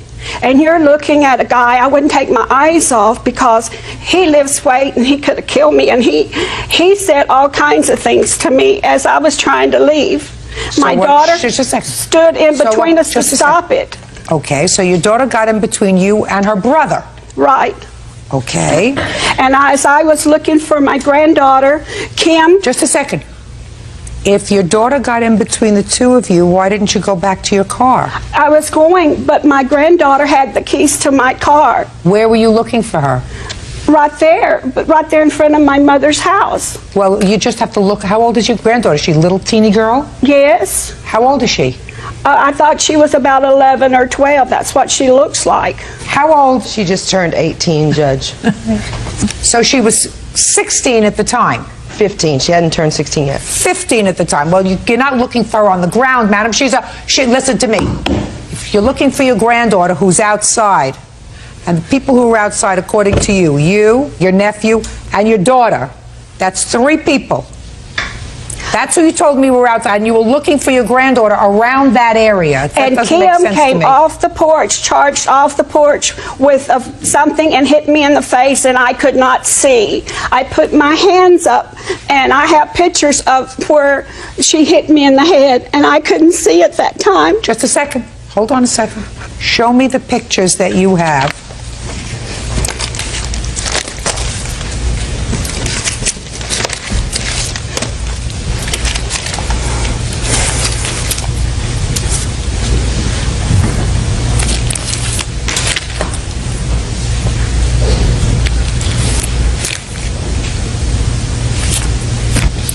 I don't see anything wrong with your head now. I had a goose egg right here. Not according to the police report. The police did not come and check me out at all or anything. I went to the hospital, to the emergency room. Let me see the medical records from the hospital. According to the police report, when they spoke to you, there was nothing wrong with you, except you were complaining of chest pains. That's There's according where I to was 2 police admitted officers. in the Listen to hospital. me. That's what the police said you complained of. Not a goose egg on your head, not being hit on your head. They took you to the hospital for observation because, listen to me, because of the chest pains. What I want you to do is give me the hospital record. I don't have that part. Well, that's what I could not need. get that part in time for court today. Well, that's unfortunate because you've had over a year to get that hospital record. Who are you? I'm her husband, Your Honor. Were you there? I talked to her at 7 o'clock. He was on the phone when I went in to tell her I was she was leaving. leaving. Were you there? No, I wasn't. My daughter Frankie was there. Oh, I believe Frankie was there. You can step up, Frankie. I believe you were there. Yes, ma'am. How did your cousin's arm get broken? By her brother yanking her arms. When she had my mother's head, she grabbed my mother by her with Kim's left hand, by her hair, yanked her head over where she's completely bent over. My mother's face is touching the cement. Kim's brother runs from behind Kim and grabs Kim with his arms like this, and he's pulling her, and she's hitting my mother upside the head with the cordless phone in her right hand, and I grab at the phone, and Scott is pulling Kim at both of her arms backwards. No one touched her arms except for her own brother. Okay, fine. You can sit down. It's very unfortunate when everybody gets stressed out in a situation where... What was unfortunate? I'm speaking. It's very unfortunate when people get stressed and angry because somebody who's close to them is dying. And put the picture down, madam. Pay attention to me. The first mistake that you made was not listening. Your mother was dying of liver cancer. The instructions that you were given to give her morphine every 4 hours were the appropriate instructions. I am not a medical person, but unfortunately I have been in situations where I know that you're not supposed to wait until you are in pain as needed. When you are dying, you're supposed to keep medicated so that the pain of liver cancer doesn't take hold. So these people were taking care of your mother for months before you got there. And then pay attention, try to get it through. And then you come to the scene and decide, this isn't right. The medication says as needed. I'm not going to give her the medication every 4 hours. And everybody is annoyed at that situation because you're sort of a Johnny-come-lately. They've been there for months taking care of the situation, making decisions without you. They took care of, they were the ones who were up at night, they were the ones who were feeding, and all of a sudden you show up and decide to change the rules. Big mistake. You weren't saving your mother's life, Miss Moore. She was going to die. I'm speaking. She was going to die anyway. The question was she going to die peacefully and not in pain ever? Or whether you were going to try, your method of treatment was let her get a little bit uncomfortable and then we'll give her the medication as needed. Unfortunately, you made a mistake in your choice. I do not believe your daughter when your daughter says that you were beaten over the head with a phone, because there is nothing in any of the official records, including hospital records, which you had every opportunity to get over the last year and a half, that suggests that when you were admitted to the hospital for your chest pains, they noted bruising and swelling on your head that would be consistent with your being hit over the head repeatedly, according to you, and according to your daughter, with a cell phone. So I do not believe you were falsely charged. And I believe you broke her arm. Oh, ma'am, I believe not. that you, I'm speaking. I did not. I was leaving and they attacked me. Okay. That's all I was doing was leaving. You may have convinced you, Miss Moore. I didn't care about what medicine they gave Mother. They attacked me. They didn't take my statement. The police didn't let me give a statement. My lawyer will testify to that. Why don't you call her? Listen to me. I don't want to go any further with this, Miss Moore, because I'm not guilty of all of those. I'm speaking. I'm speaking. Speak. I swear I did not. Listen to me very carefully. Where's the Bible? I took a lie detector's test even, and I did not touch them. Your case is dismissed. Did you have any unreimbursed medical bills? Yes, ma'am. What were they? Unreimbursed medical bills. I have $7,000 right here. Judgment for the defendant on the counterclaim in the amount of $5,000. That's all. Step out. Parties are excused. You may step out. That's case number 18 on the calendar in the matter of Weiss versus Sellers. Parties have been sworn in. You may be seated. Gentlemen, have seats. Miss Weiss, you and Mr. Sellers were engaged to be married. You are no longer engaged. You are no longer involved. You claim he owes you some money. Yes. Mr. Sellers says he owes you absolutely nothing. And if you think he owes you some money, sell the engagement ring. Right? Yes, ma'am. Good. When did you become engaged? In December of 2004. Just in my own curiosity, when did you buy her the ring? In December. What kind of a ring did you buy her? Engagement ring. Cheap one. Well, let me see it. You want to see You're it? wearing it. I wouldn't. Little ring. What? Can I have a tissue, please? Why, who's chewing gum? Both of them? You gonna give me a piece of tissue or what? Thank you. You got gum? Cool. Thank you. All right. Here you are. Thank you. Oh, that's a very sweet ring. Tell me about when he gave you the ring. He proposed to me on Christmas and asked me to marry him. He just said, "Will you marry me?" And just gave me the ring. He handed you the box? When you opened it up, were you excited? Is not an answer. No, I was not. I was hesitant and felt uncomfortable since he did it in front of his family, and I felt like I didn't have a choice of whether to say. Felt pressured to marry him. Well, did you wear the ring on New Year's Eve? I did. Were you still with his family? Yes. Did you wear the ring until you broke up? I took it off once I got home. When did you get home? I think it was January 4th. When did you break up? A couple weeks after.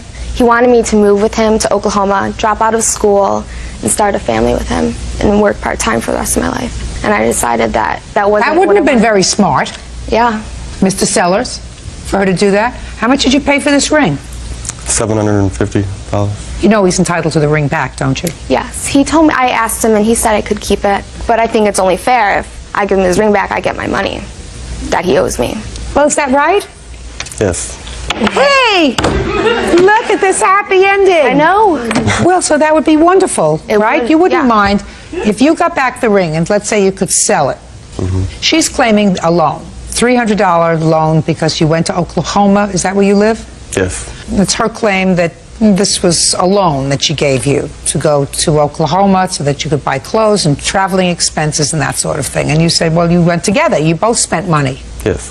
Is that right? No. He didn't spend any money? No, he got kicked out of the Navy, so therefore he had no money because he was broke. Well, where did he get the money for the ring? That's from his old checks, like his previous checks, and he stopped getting paid once he got kicked out. When did you get kicked out of the Navy? December before. How come? Drug use. Went AWOL. Didn't like the Navy anymore? Dishonorable. Okay. Would you kindly give him back the ring? Now you have the ring. And you can sell it, right? Yes. Now, telephone. Yes. Let me hear about the telephone. He didn't have any money. He said he needed a phone. I bought him a brand new phone. He said, I promise I will pay you back. I will pay for the bills once I get my feet on the ground and start getting a job in Oklahoma. Did you get your feet on the ground? Kind of. What do you mean, kind of? I had a part-time job. So he never got his act together. He did actually pay the bills for the first couple of months, but then stopped paying them. And he canceled the service. Yes, he changed, which also added a deactivation fee because he had to switch. He switched the telephone company.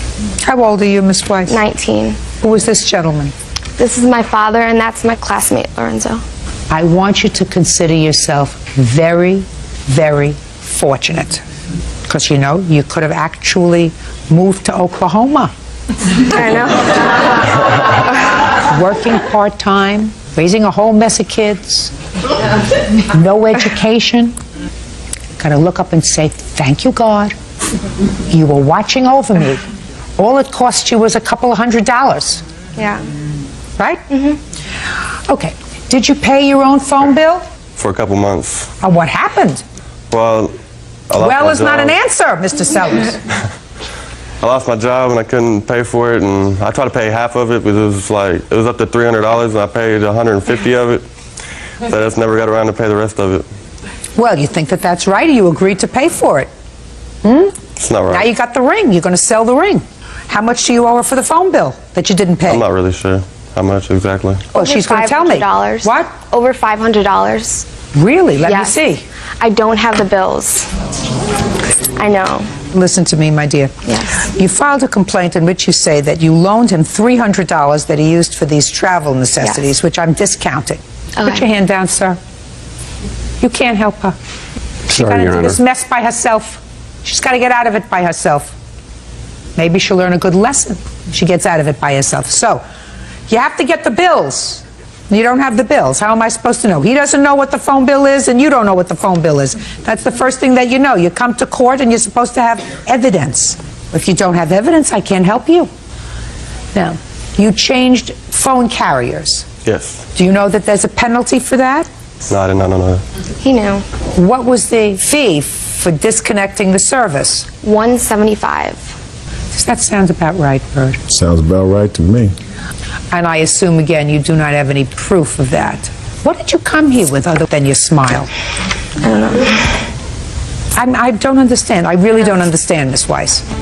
You want to say something, sir? You're dying to say something, so stand up. I mean, you are the responsible person. You're the person who's been through life, who has certain life experiences. You know when you come to court, you come with? Evidence, Your Honor. So? We attempted to get a copy of the phone bill because of the other party lived in Oklahoma. The phone bill came to Oklahoma and never came to our house in San Diego. There was a $405 balance on the phone and a $175 cancellation fee that Verizon's coming after us for. And we feel that the other party should pay for the phone because he used it. I absolutely agree with you, But sir. we don't have evidence. It's the evidence. Now, how much do you believe you owe her on the telephone bill? I'm trying to be as fair to you, Miss Weiss, as I can. You're young, not too swift. How much do you think you owe, Mr. Sellers? All of it. How much? 600 and however much. She didn't say it was $600, Mr. Sellers.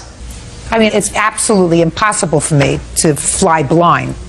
You said the phone bill was $500. He said, I owe all of it $600. I mean, it's stupid. It just changed. Take the ring out of your pocket. Then you put it in the other pocket. Dig deeper. Roy, would you give her back the ring, please? Just changed my mind. Now, Miss Weiss, this is what you're going to do. He got taken when he spent $700 for that ring, but there's no question in my mind that you could probably sell it for $300. So sell the ring. I'm going to give you $250 in addition to the ring to help defray the cost of this phone bill. Do you understand? Yes. Is that fair, sir? Yes. Perfect. Goodbye. Parties are excused. You may step out. He's broke, no education, no job. Basically, what was there good about it? We really don't talk to each other anymore. He's stupid. She agreed to it. It's her idea too. Don't be nice and don't help out someone when they're not going to help you out. And now the next case. All parties in the matter of Lubbock versus Nunez, step forward, please. Real estate agent Donna Lubbock is suing business owner Jack Nunez for the cost to replace 3 parrots. Donna says the birds died after Jack sanded her floors. Miss Lubbock, how old are you? 35. What do you do for a living? I sell real estate. How long have you been a real estate agent? Almost 4 years. Do you have any college degrees behind you? No degrees, but I have 2 years of junior college. And your husband? He's a deputy sheriff. You have ongoing training? Yes, ma'am. And you, sir, what do you do for a living? I'm a tile contractor How long have you been doing that? since '73. Okay, now let's get to the case. Ms. Lubbock, you had 3 parrots. How long had you had them? My oldest African gray I had for approximately 15, 16 years. And what's their life expectancy? 40 to 60 years. And the other 2? My severe macaw I had for about 3.5 years, and also for my Timna. And this is what the lawsuit is about. You hired Mr. Nunez to come in and sand your floors in your house and seal them. And he did that. Correct. And your parrots died. Correct. So you want him to pay for your parrots, their vet bills, the casket, et cetera, et cetera, et cetera. Correct. What did you do in preparation to your house to have your floors sanded? We didn't do anything. We just took the birds outside. When you sand floors, what comes up? Generally dust, but he was using a wet sander, so you don't see dust particles flying all over. So you're telling me there wasn't any dust in your house? My birds, I had taken them outside. I'm not asking you about your birds now. I'm just asking you generally. Oh. When you sand floors, there's usually Dust. dust. You don't have to be a college graduate to figure that out. 35-year-old real estate agent with 2 years of college could figure that out, that you have dust. And when you seal the floors after the sanding, they seal it with, Chemicals. and the chemicals usually, Toxic. don't know toxic, but they usually smell. Yes. And they do have places where you can board animals while you're doing things in the house, just as if you were going away. Who are you? I'm Donna's mother, and I was. Do you live with them? No, I don't. You have your own house? Yes, I do. Could have taken your birds to your mother's house. Yes. You chose to keep your birds home. One, I understand from your complaint, died outside. 2 of them, however, died in the house. That's your fault. That's not his fault. If you had a baby, do you have children? I do, and she was also in the house. Well, then we were that is outside. something clearly wrong We with were you. outside when this happened. We had gone outside, and they opened the windows. My birds were on the patio outside of what we thought was harm's way. He never told us that there'd be a toxic gas. You could not smell the dust. You couldn't see the dust in the air. Why were you outside? Because it was a nice day, and we were trying to stay out of their way. Well, if that's the only reason that you were staying outside, I'm glad your child is well. You have to accept responsibility. This was your fault, not his fault, because if you're having somebody come in and whip up dust, whether you use a wet process or a dry process, it whips up dust.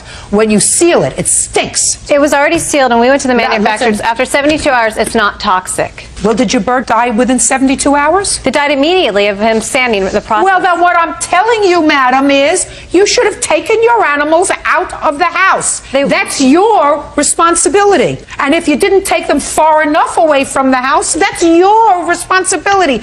That's not It's his Mr. Nunez's responsibility to tell me the responsibility. dangers Miss of- Lovick, it's harder to accept responsibility for the death of your birds than it is to blame it on somebody else. Life starts with accepting responsibility. It's your fault. I tried to expect responsibility of the death of my birds. I only asked for him to pay the vet bill. There's Just a no way. second, if you accept responsibility. He agreed to pay my vet bill. I'm speaking. If you accept responsibility for the death of your birds, he doesn't pay anything. He never once mentioned that there was a toxic chemical or gas that could be released from sanding our floors. The birds were outside. They opened the windows, and that's what exposed the birds to the fumes and the silica. Miss Lovick, accept responsibility. It's your fault. Goodbye. Parties are excused. You may step. Your Honor, this is case number 28 on the calendar in the matter of Hamilton versus Hamilton. You're welcome, Judge. Parties have been sworn in, Your Honor. You may be seated, sir. Have a seat, please. Mrs. Hamilton, this is your stepson. Is this your husband? Yes. Oh, a little background. I gather from your complaint and your answer that you were divorced. Yes, ma'am. From his mother. You can step up here, sir. And for most of his life, you'd had very little contact. That's correct. More recently, you contacted him, or you contacted your father. Which way? I contacted him. Son contacted you, and you began to build a relationship. Now, Jason has had a troubled adolescence. Is that a fair statement, Jason? Yeah. And it is your claim, Mrs. Hamilton, that your funds were used to help Jason out when he got us into some trouble with the law. Yes. For an attorney, for restitution payments, and at that time he was in fact living with you. He comes to live with you. Jason says that the lawyer was your idea. He was perfectly happy with the public defender, and that the restitution he has paid for by working it off while he was living with you. Yeah. So I'm going to start with you, Jason. How old are you? 22.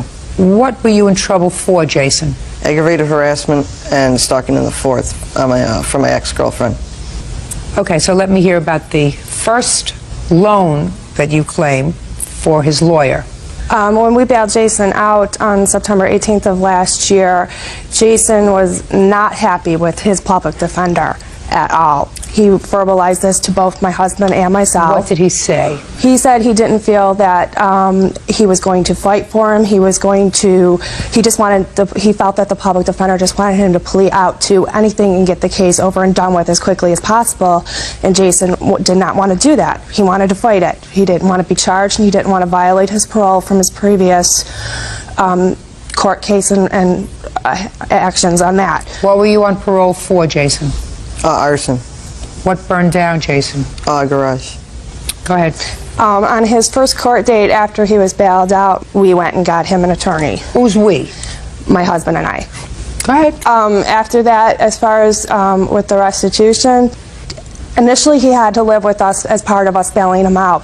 And when we decided we were moving out of the area, he was given the option to move with us or stay in the area, and we would figure something out and work it out. He decided that he did want to move with us. So my husband and I paid that restitution from his previous case in order to free it up. Case? Yes.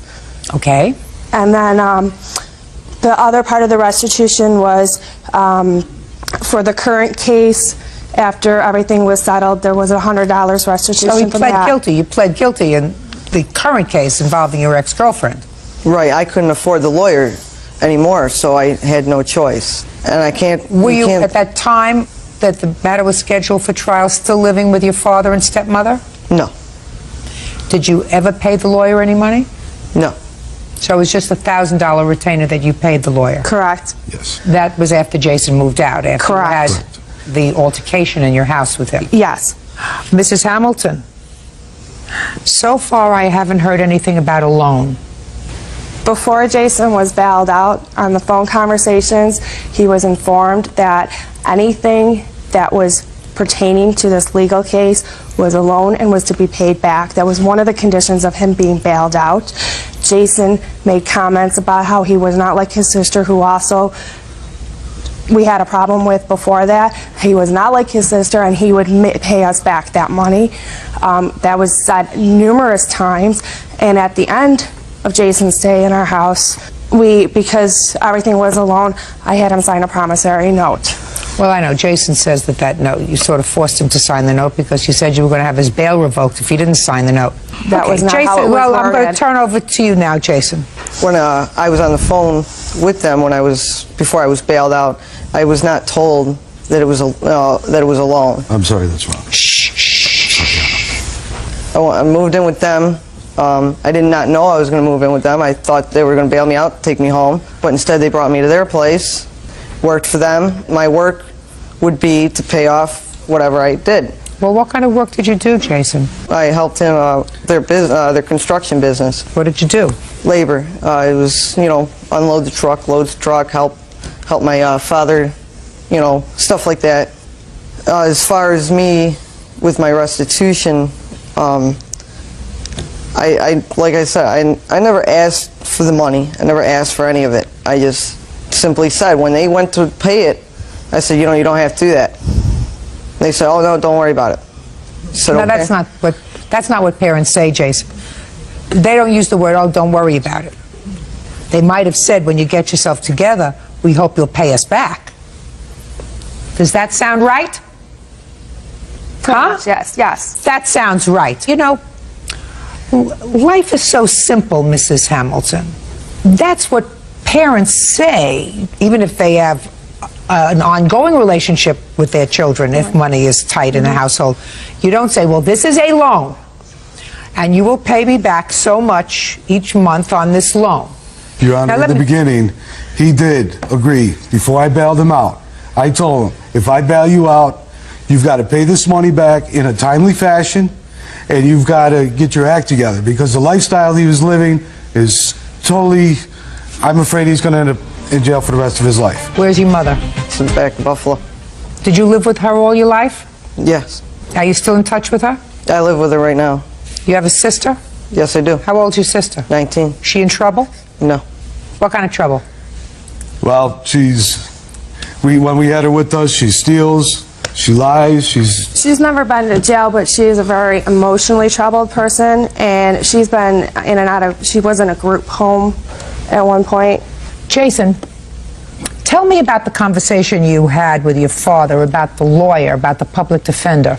I was going to get a new PD to begin with, because the guy that was representing me, he just didn't know what he was talking about. He had no clue.